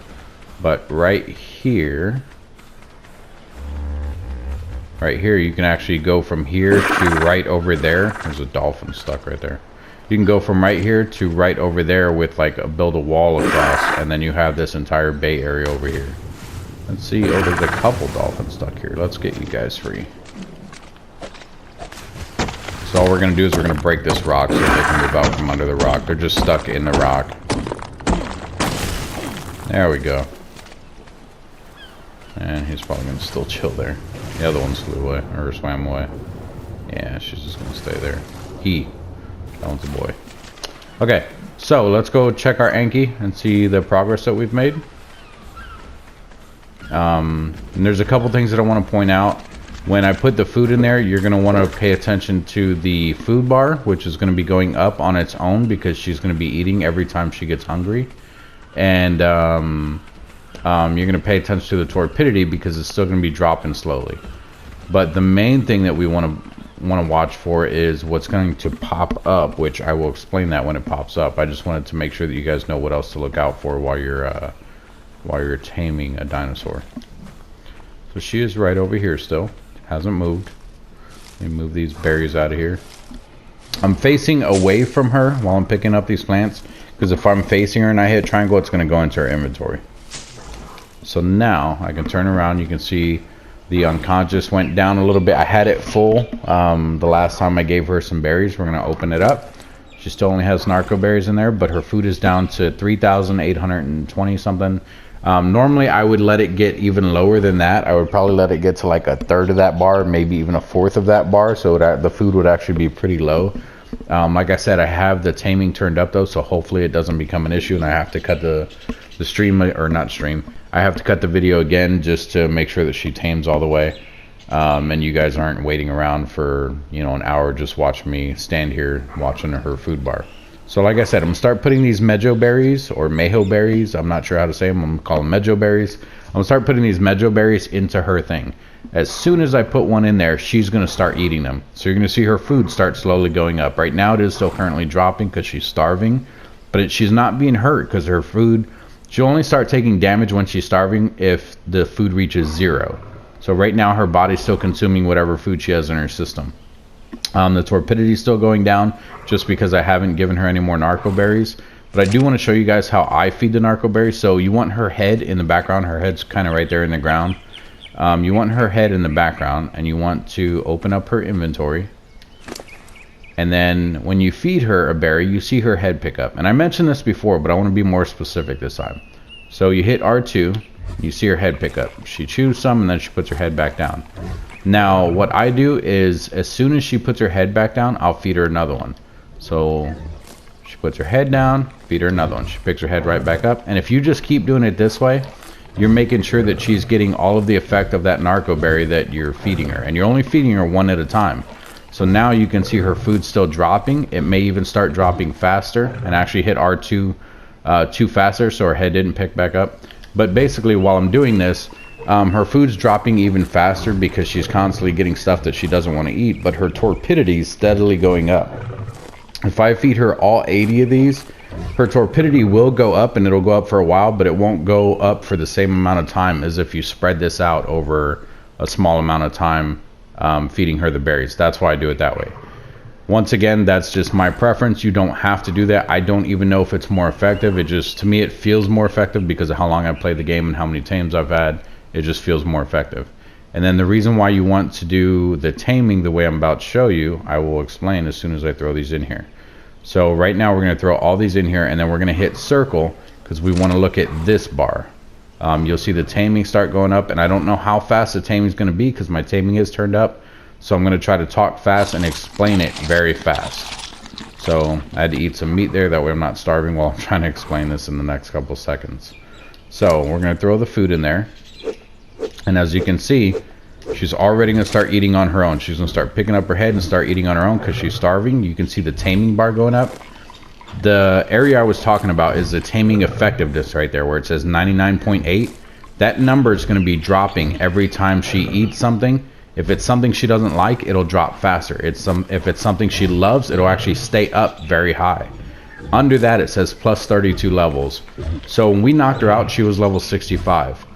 If that taming effectiveness stays fairly high, that means we're going to get 32 levels added onto that 65 when she tames all the way. If it drops down, then we're going to get less levels. But it looks like it's probably going to stay at 32. She's taming fairly fast as long as she doesn't fill up before she's done. She's at only 4,000. So yeah, she'll tame all the way. So she should get the full 32 levels.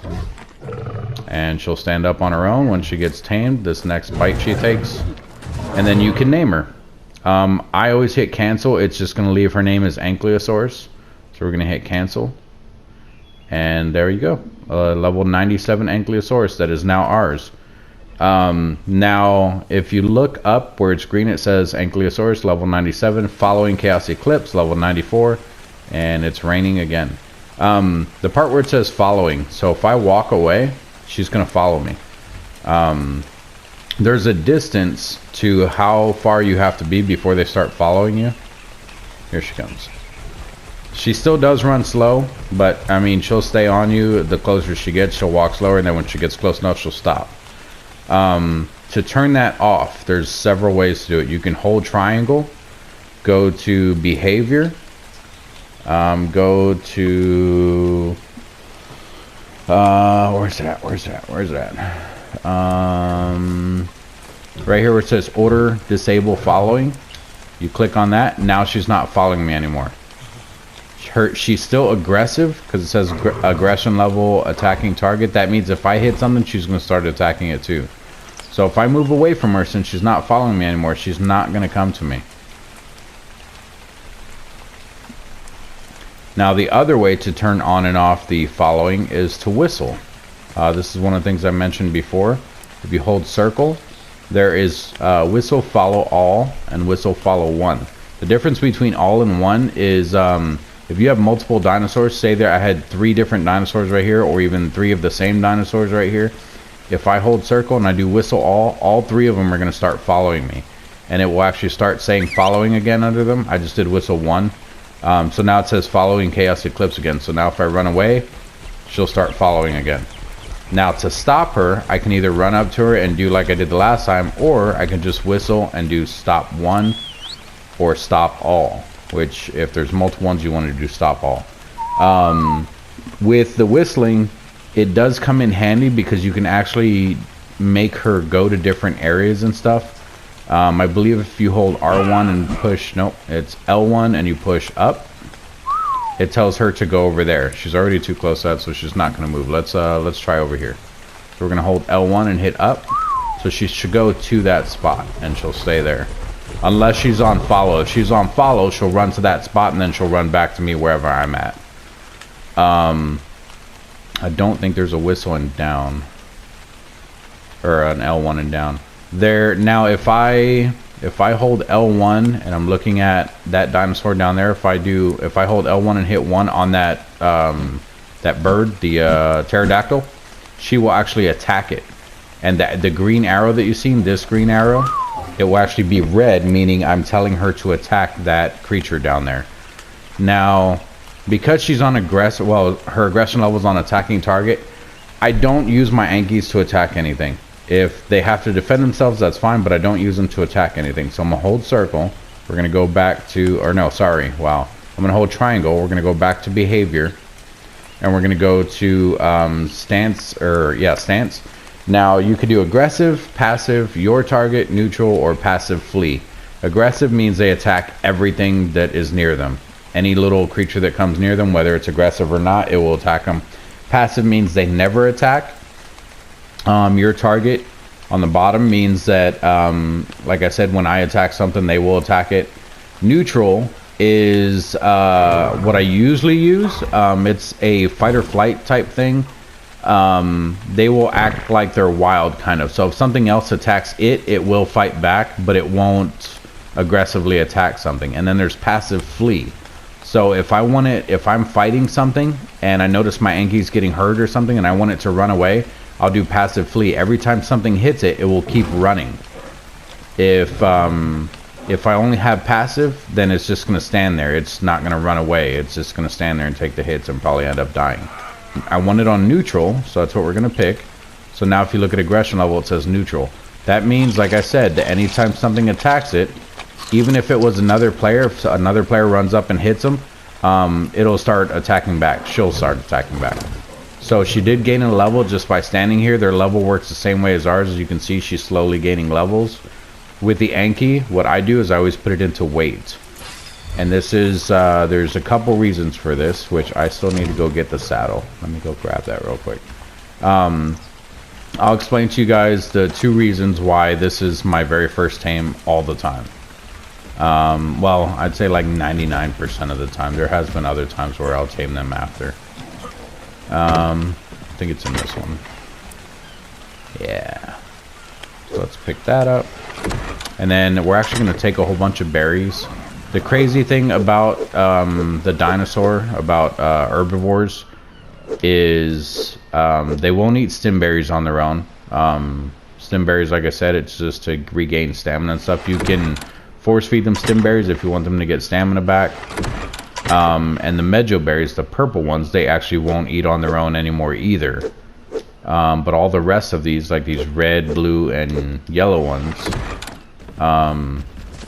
they actually, wow, I'm actually almost over encumbered just from holding berries. They will actually use these to heal. So if she starts taking damage and she starts needing to heal, or if she's hungry and she just needs to eat, she has to have berries on her. Once you tame a dinosaur, they're like a pet. They're basically your responsibility. Her food, her health is all now your responsibility. The health will stay up as long as you keep food on her, because she'll eat every time she gets hungry. So we're going to give her all this food because she'll eat whenever she's hungry, and then it will also heal her when she is taking damage, because she'll eat and it'll heal her. Same way for us, if we take damage, we have to eat to get some health back. I don't think you can use later when we make the medical drink or the health drink. I don't think you can use those on the dinosaurs. But she gained another level. We're going to put it into weight again. Now, right now it says she can hold 345. She currently has 195. But she's also not wearing the saddle, so let's put the saddle on. That's going to reduce the weight a little more. So now she's at 215. This also takes into consideration however much weight you weigh as a character. So when I jump on her back, I put the saddle on her. That's what the saddle looks like. You can see it on her body now. When I hit triangle, my character jumps on and it goes into a third-person view. That's what it looks like when you're on the Ankilo. Now, if I hit square to access her inventory instead of triangle, if I hit triangle, it only opens, or it actually jumps off. Sorry. If I hit circle, it only opens my inventory. If I hit square, it opens her inventory while you're mounted. A lot of people don't know that. It's something to pay attention to. So she has, her weight now is 294, so she's going to be moving slow with me on her back, but I also gave her a ton of berries, so we're probably going to go drop off all these, not all the berries, but a lot of them. So yeah, she's moving very slow. This is me trying to run with her. Your dinosaurs do take fall damage, but I believe they can actually fall from a higher height than you can. So something to keep in mind, you don't want to be jumping them off of a huge cliff. They can get hurt. If I jumped her off of that cliff, honestly, I don't think she'll die because her armor and everything comes into consideration, but she will take a lot of damage. And then she's also a very good swimmer, like the very similar to the turtle. We're gonna run her over here. Now, like I was saying, when you're trying to tame something, the whole reason that you're, or not the whole reason, but one of the things that you want to take into consideration is you have to have all the narco berries and everything ahead of time to be able to effectively keep something knocked out and effectively tame it and all that. So, actually, you know what? We're just going to drop all of these. We're going to leave her... This is what I normally do. We're going to leave her 1 stack of each color. I think she likes them all the same. But like I said, the purple ones, she won't eat on her own anymore. The black ones, she definitely won't eat on her own. And the stimberries, she definitely won't eat on her own. You can force feed her any of these. The black ones will knock her out again. The stem ones, I believe, will give her back stamina. But they'll also make her go through food faster. And then, so you're still going to need to give her actual more food on top of feeding her stem berries if you just want her to get stamina. And then the medjool berries, you can force feed her, but she's not going to like it, so she'll get back health and stamina real slow. So I usually leave 1 stack of each on her, and I'll show you why here in a second. Let me throw this extra stuff back in here. The stuff we want, so we're going to do the narco berries and this first. And then from there, it's whatever else fits. So we're going to do transfer all. Okay, everything went except the fiber. That's perfect. So now her weight is reduced a lot. She's sitting at 49 right now, and we don't weigh very much. The reason why we do weigh so much at the moment, though, is don't forget we have on our metal armor still. So it's actually something. Oops, it's something to keep in mind that your character's armor comes into weight. So you're going to jump back on her. And the reason why I pointed out that you need to get a whole bunch of narco berries and everything, and one of the reasons why I tame her first, is because if you come over here to these plants, it used to be if you swing, she would knock off all these plants right here in front of her. As you can see, she is knocking them down, but you're not getting anything for it anymore. You used to be able to get all the plants I'm knocking down. You used to be able to swing and you would get a whole bunch of berries for it. If I walk up to this plant, let me get 1 plant. So I got, it looks like 1 narco berry out of that. 1 narco berry. Normally, even on a public server, with everything turned down, the harvesting and all that, you probably wouldn't even get 1, honestly. But with her, I just dropped everything. There's everything I have, so I have nothing in my inventory right now. And then let's look at her inventory. She has just the 3 stacks, and one of them's already at 99, so she already ate 1. So we're going to come over to this one over here, this plant down here. And instead of R2 to swing our tail, we're actually going to hit L2, which, let me show you, she bites. So what this does, you can use it for an attack, but it's not very strong. Swing the tail is better for an attack. But if you hit L2 on a plant, she'll pick it up and everything that comes with it. So right there, if I hit square and look in her inventory, she now has all of these. Remember where I just got 1 narco berry? She just got 13. So she is one of the reasons why I do her taming first. She will actually get you a ton of narco berries. Stegosauruses, the guys behind us, and Triceratops, I believe there's one over there under the Bronto. They actually do the same thing, but the reason why I don't do them is the second reason that I actually use her first, which let me get a whole bunch of berries real quick. Now you have to keep an eye on her weight. She will get overweight doing this, and you'll just have to drop all the berries other than the ones that you want. I'll show you how I do it real quick, because she's going to get overweight fast just because she's not a high level, so she doesn't have that much weight. All right, she's already walking slow. That's me trying to run. Okay, so I'm going to hit square, look in her inventory. We already have 162 narco berries, where if I would have done all of that, I probably would have had less than 100 still. So now what we're going to do, to do this very easy, we don't need any more purple ones because we still have quite a bit. So we're going to take the narco berries out because that's pretty much all we want. And then we want 1 stack of the yellow for her, 1 stack of the blue, and 1 stack of the red for her. And then everything else we're just going to drop. So we're going to do drop all on her side of the screen. Make sure that you do the drop all that's up over here. If you do this one, it's going to drop what's in your inventory. You want to drop what's in her inventory. So we're going to do drop all on her side. hit yes. It's going to put a bag under her like it did for us when we dropped the other stuff. Now you want to do transfer all from your inventory, and it'll put all of this stuff into her, and the stego's pushing us right now. So that puts all the stuff that you want back on her, and her weight is reduced again, which actually we got 2 more experience, so we're going to put 2 more things in her weight. And then that is all I do. I run around. Now when she levels up, they do little animations. That's why I just now couldn't move for a second. You didn't really see it because her animation is not very animated. Like it doesn't, like she just kind of swings her tail, but it looks like normal stuff. So this bag right here is the one that she dropped. This is the one that had all the berries and everything just now that we dropped. If you look at it, it even says owners Ankylosaurus level 99, which is her. She's 101 now because we put 2 points into it after we dropped that. We're gonna get back on her, and so that's one of the reasons, like I said, why I like the Anky first. The other reason, if you come right up here, her tail when you swing it acts like a pickaxe. So if I swing it at this tree, I'm gonna get a whole bunch of thatch from that tree. From one swing, it took out the tree, and I got 114 thatch. Now, another thing, which I'm gonna make her poop, you can do it the same way that you poop, but you have to do it while you're on her. If you look in the top right, her food bar is grayed out. If you hold circle and you do poop, even though it says not ready to poop, it's gonna make her poop. So she just took a poop. It's there. It's in the grass. There it goes. It's rolling down the hill. So there is metal over here. I was wrong earlier. I noticed it when I was clearing out some of the stone that I was getting. So remember what I told you about getting metal, how if you use a pickaxe you get more metal than stone? With her tail swinging at this thing, we're going to get a lot of metal. So we're going to show you how much metal we're going to get.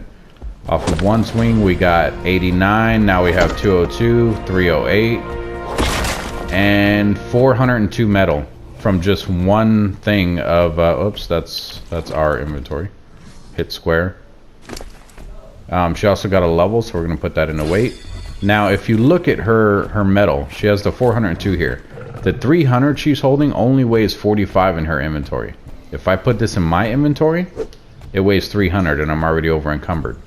That is the second reason that I love the Anky. She can hold metal at an extreme amount of reduced weight. So now I can leave it on her and I can transport this amount of metal. It's still a little slow just because she doesn't have that much weight, but if I dropped about half of this, I would still be over encumbered. Oh wow, I didn't even give it all back to her. There we go. If I dropped about half of this, oh actually, okay, so now I know why she was moving slow. So if I put it back over here, you can see that she's overweight because now it's taken my weight into consideration, and me, even though I'm holding metal, the weight is not reduced in mine, so it still counts towards hers. So she's at 513 out of 384. That's what she's sitting at. Well, now it's at 396. But if I put the metal back in her inventory, all of it this time, so now she's at 250, 258. So now I can move normal speed with her, and I still have all this metal that I just got off of just breaking one thing. So I can take this and I can transport it back to my my little raft over here, or if I had built a home here, I could just run back with this. Granted, like I said, she does run a little slow, but we'll get into how to speed her up later. Now you can put, if you look in her inventory, there is points you can put into movement speed down there where it says 135% right above where I'm at.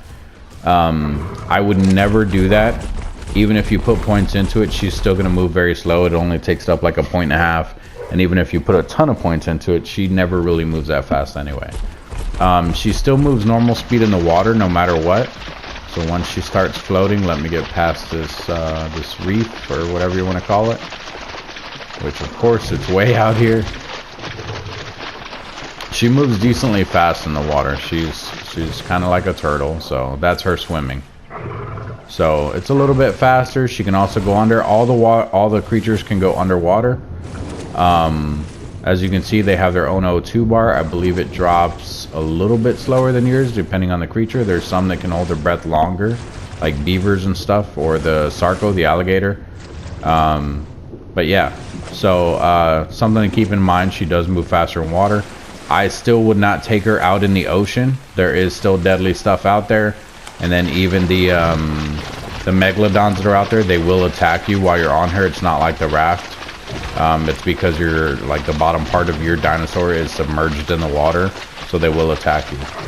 So now you're wondering, well, what are you going to do with your Anki? You're just going to have to leave her here on the island. No, I can actually put her on my boat and take her with me. So if I park her right here, jump off. Let me see what I have in here. We're going to throw out these stem berries because we probably aren't going to need them. And the reason why I threw those out is because we're going to grab the metal off of her, and I wanted her to be standing close to me while I do this because I'm easily over encumbered by that. And we're going to put it in here. Now your raft, by holding stuff like this, cannot get over encumbered, but I do believe there's a set amount of how many items you can place on the raft, like these. You can also build a house on the raft, which I will show you guys later because we're definitely going to do that. So now we're going to head back home.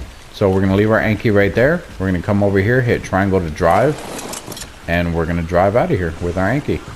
Sometimes they'll glitch a little bit and it'll look like they're going to fall off, but they won't. You do have to be careful though if it's not really a safe spot to show you guys. Well, I can probably do it right. Well, I'm not going to chance it. I don't want to lose her. It took a while to tame her. So if I ran into those rocks with the boat, actually here, let me show you guys this. Let's park right here real quick. We're going to get our Anki off of the boat.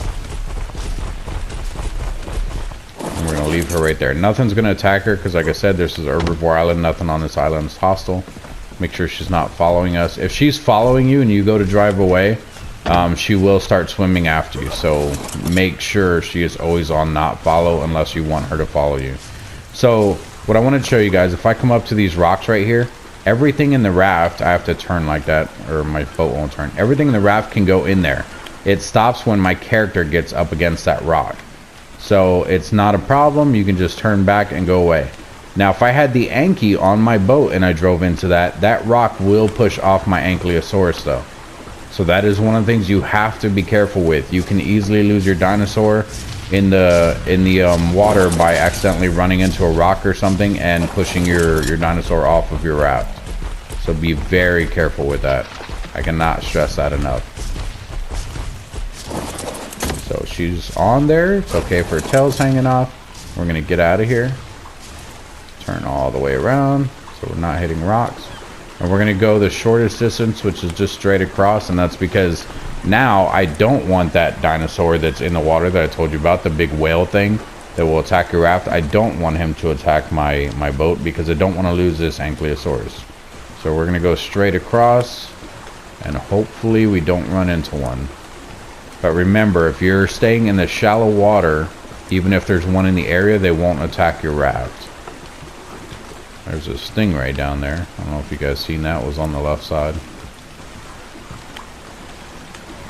So we're in the shallow water. We're going to turn left here. I don't want to clip the beach and make my dinosaur fall off. So we're just going to follow the beach all the way back to our house.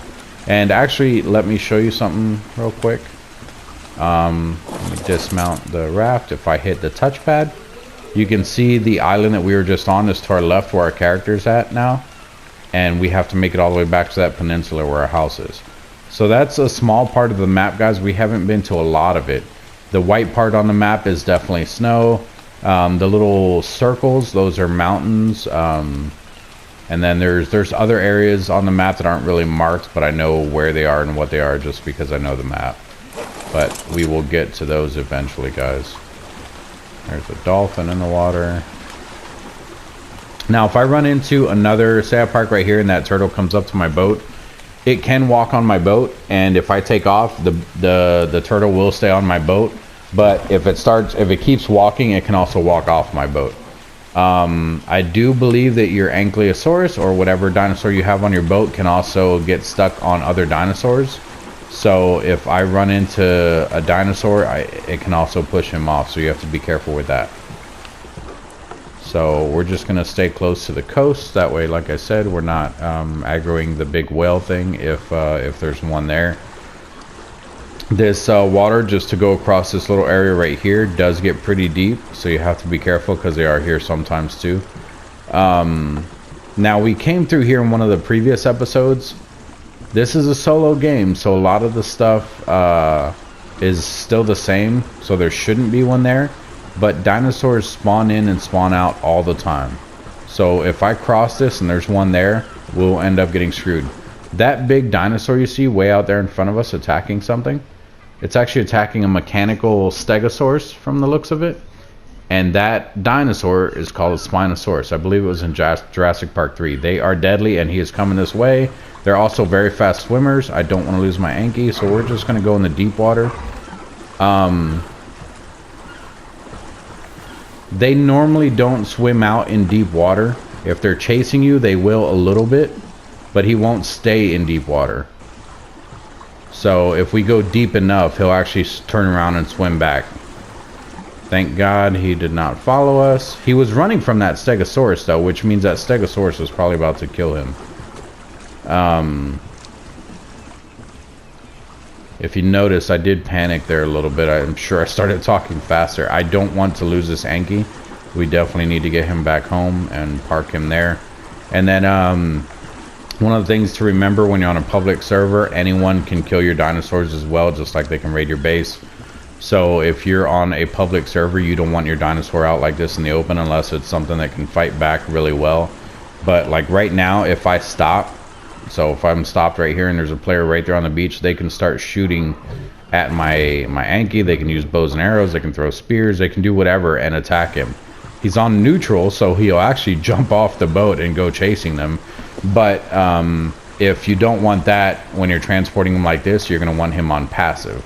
The only reason I have him on neutral right now is because I'm in a solo game and I don't anticipate anything attacking him.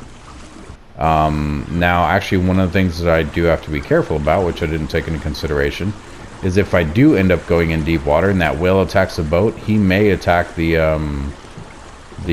whale just because it's attacking something that's mine, so he'll try to fight it back. So something to be careful about, or with. Yeah, this is how bad the fog is in the game. This is why I don't like the fog. The fog is very dangerous, especially if you're in the middle of the woods and you can't see crap anyway. So something to be careful with, guys.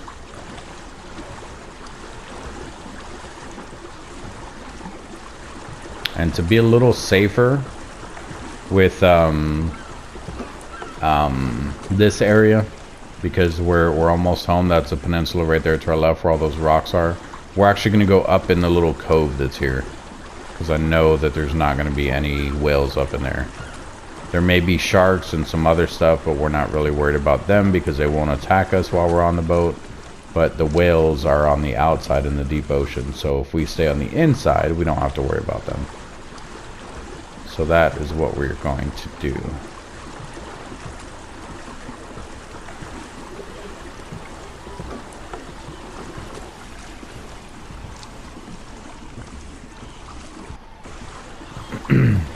And I know this was a long episode. It probably had about 3 or 4 different cuts in it. This is actually going to be the end of this episode though. Next time what we're going to be doing is we're going to make a stone house. I'm going to show you guys how to build a house on the... Oh, I believe that bird is trying to attack us. That's not good. There's a crocodile and he's actually going to aggro on us too. That's not good. I think he can swim faster than this raft, and if I turn around and try to look at him, it's gonna yep, he's gonna hit us. No, Anki, no, no.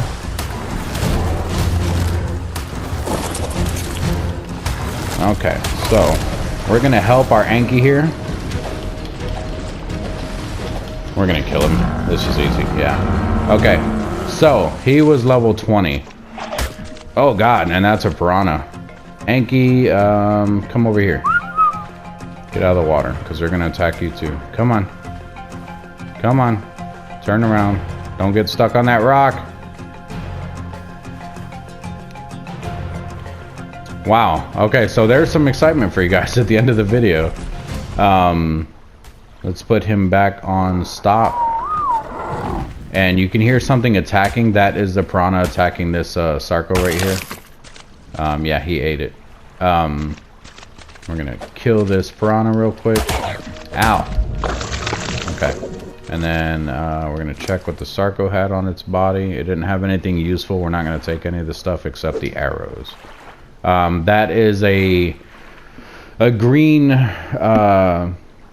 cloth hat. It's called a ramshackle. All the green items are called ramshackle. If you guys remember the chest piece I picked up earlier, it's probably ramshackle. Yep, there it is. Ramshackle ghillie chest piece.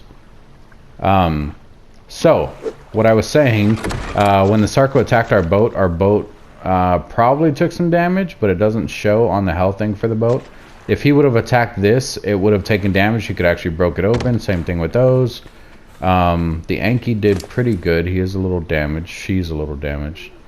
So I can actually force feed her some of these berries. Her health still goes up slow. That's why I said you have to be very careful with herbivores. So our home is right over there. Let's see if there's anything else dangerous in the water real quick. Okay, looks like we can put her back on the boat and make it the rest of the way. There's a piranha right there. You can tell by their tail. See how that's a normal fish? He just looks like a long thing. The tail on that one has like 2 points on the end of it on the left side. That's the tail. Now it's on the right side of the tail. But that's how you can tell the piranhas. They have very specific looking tails. That's a turtle over there running on the bottom of the ocean, river, whatever you want to call it.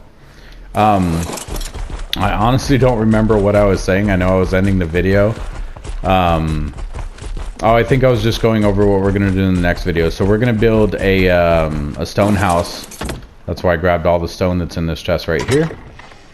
We're also going to move houses. We're gonna get rid of the one that's over here, the wooden house that we have over here. That's why I built these chests on here. We're also going to build a house on the raft. That's not going to be our permanent house, but it's going to be our house to move around. The whole reason you want to do that is you want to have a home base of operation, and then you want a mobile house that you can take on the ocean, and we can also put like a forge and a smithy on this boat.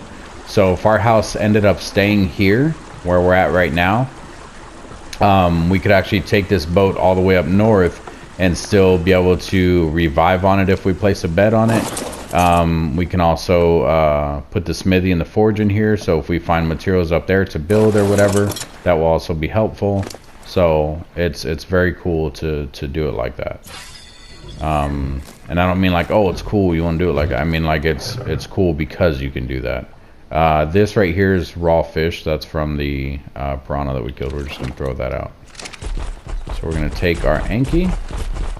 And normally you don't want to just leave your boat with the things right there like that if you're playing on a public server. One of the things you can do, she's not on follow anymore, right? No.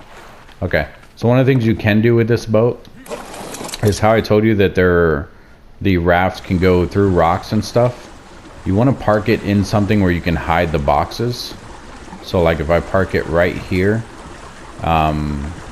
if someone comes up, even though you can see the top of it, if someone comes up and they try to access it, I don't think they can. Yeah, it asks for a pin, even though I don't have a pin on that box.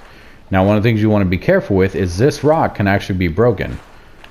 Since they can see your chest, they can actually break your chest and your bag will fall onto your raft. And if you don't log back on in time, then your stuff will actually despawn. Since you can break this rock, they can also just break the rock and then loot your stuff. So the whole reason I showed you this is because this is what you don't want to do, but you want to do something similar to this. So you want to take your raft, make sure it's in a rock like this, but not one that can be broken. So you want to bring it over here to like a cliff like this in front of us, or even the rocks that are over here, because these rocks can't be broken. Which you'll eventually figure out which rocks you can and can't break in the game. I just know that these ones cannot be broken. So like this massive one right here in front of us, this big round one, cannot be broken. And if you want to test it, there's a way to test it too. So you can park right up against it. Now they can't even see your chest and they can't even do anything with it. You're going to hit triangle to get off your boat and you're going to leave it like that. So now to test this, to make sure it can't be broken, you come up to it and you just swing at it. The little icon didn't come up. It's not taking any damage, nothing. You still do have to be careful though. There's people that are just annoying, you know, trolling people. So what they can do is they can still come and destroy your raft. Everything that's on your raft, so those 3 chests that are in there will get destroyed if they destroy your raft. So something to take into consideration, you may not want to leave anything at all on your boat. If you build a boat house, you can do this. But once again, if they destroy your raft from the outside, because obviously you can't park the whole thing in there, it will destroy your whole house that's on your raft. So, and then to get out of there, you just hit triangle on it again and you drive away from it, and you still have everything. But like I said, if they destroy your raft, then you're screwed. You lose everything.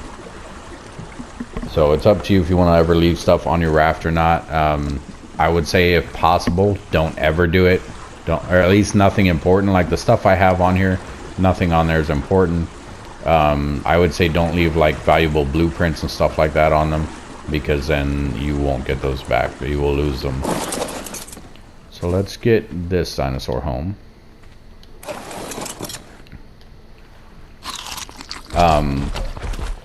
Now one of the things I was also talking about is, or not that I was talking about, that I wanted to talk about is the safety of your dinosaurs. So when you're logged offline, they are still hungry. They still need to eat. You could be off for days if you don't know when you're going to get back on the game. They can actually starve to death and die while you're offline, unless you leave them on neutral and wandering. Usually they can find their own food as long as you have them in like a yard, so to speak. So what I would normally do on a public server is I'll build like a small little fenced in area just for their protection, so that no carnivorous animals coming up and attacking them. And then if you put them on wandering, which if you come in their inventory, you hold triangle and you do behavior and you do enable wandering right there. I'm not going to do it, but if you do enable wandering, it will let them walk around on their own like if they're wild, and they will actually pick up food and stuff on their own. But if it's an herbivore and you do this on the beach and there's no plants on the beach, it's still going to starve. There has to be actual plants in your yard for it to be able to actually collect the plants and all that. So just something to keep in mind. For this dinosaur, I'm just going to leave her here in the open. There's nothing that should attack her in this area. But also when I log off, since this is a solo game, everything's going to stay the way it is. It's still going to be this time of day, everything like that. That's just how the solo games work. I'm just talking about if you guys decide to go into a public game and play on there, or if you're playing on a friend's server or something, every time they have that server up, the game is going to be running. So right now, if I was logged off but I was on a friend's server and that they have the server on, what would happen is all this would be timed right now. So my food would be spoiling. She would be running out of food on her own, stuff like that. There's actually one of the things that you can do to make sure that she doesn't starve. Like if you know you're going to be off for a week and you think you're in a safe spot, or even if you're on a PvE server where players can attack each other, one of the things you can do is if you come in here and you look at the stuff that you can learn to craft. We're going to go all the way down, maybe not that far. Actually, it's right here, level 18. This feeding trough. You can make one of these for 40 fiber, 8 metal, not metal ingots, just 8 raw metal, 60 thatch, and 120 wood. What this does is you can put it down right here. And if you know what a trough is, it works just like a trough. But basically, it's a big box. And then you would open it up and you could put berries or any type of food in there. And what happens is, as long as the dinosaur here is in range of that box, they will have a little food icon above their name, meaning that they're in range, and they will eat from that box. The food that you put in the box actually spoils way slower than a lot of the stuff. Now, if you have food on her like this and you want to just max her out with food, the food on the dinosaur, I believe, goes even slower. So if I just really wanted to, I can max her out with food and just not worry about her. But the whole point of the feeding trough is if I had 30 dinosaurs out here, I don't want to, at the end of the day, need to run to every single 31 of them just to make sure that they're all stocked up on food. So I can just throw down a feeding trough and I can put tons of food in it and make sure that it's the food for the different types of animals. So I would need berries for herbivores. I would need meat for if I had like a T-Rex, you know, whatever. And then it also depends on the type of dinosaur you have. So if I have like a small dodo, he's not going to eat very many berries, where this one may eat tons of berries. So you just have to keep in consideration, make sure that you have the right amount of all the food and everything while you're on the game. And it looks like we're going to end the video here. It is getting nighttime. Like I said, in the next video, we are going to make this into a stone place, but we're also going to move it to a different area. So basically, we're going to dismantle the whole thing. We're going to load up the boat with some supplies. We're going to take our Anki and we're going to head that way, back the way we just came from, and we're going to find a good spot to build. I may even build a home on that herbivore island where we were. I don't know yet. We'll see what happens when we get there. And there was one other thing. Oh, we're gonna actually, there's two other things. I don't know if I'm gonna put them in the next video or not either. We're gonna do the raft house. So we're gonna put a house on the raft, and then we are also going to go, and I'm going to show you guys what my second tame is going to be. Which, like I said, this is usually my first tame, and then the second tame is just something that kind of helps with it, and it helps you get around faster. Sometimes I will even swap them and do the other one first and then this one second, but they are always my first two tames. So thanks for joining me, guys. Hopefully this video comes out okay. I did do a lot of cuts. Hopefully I didn't go over any of the time limits. If you like the video, like and subscribe if you're not subscribed, and if you wouldn't mind. If you didn't like the video, let me know why, and I will see you guys next time.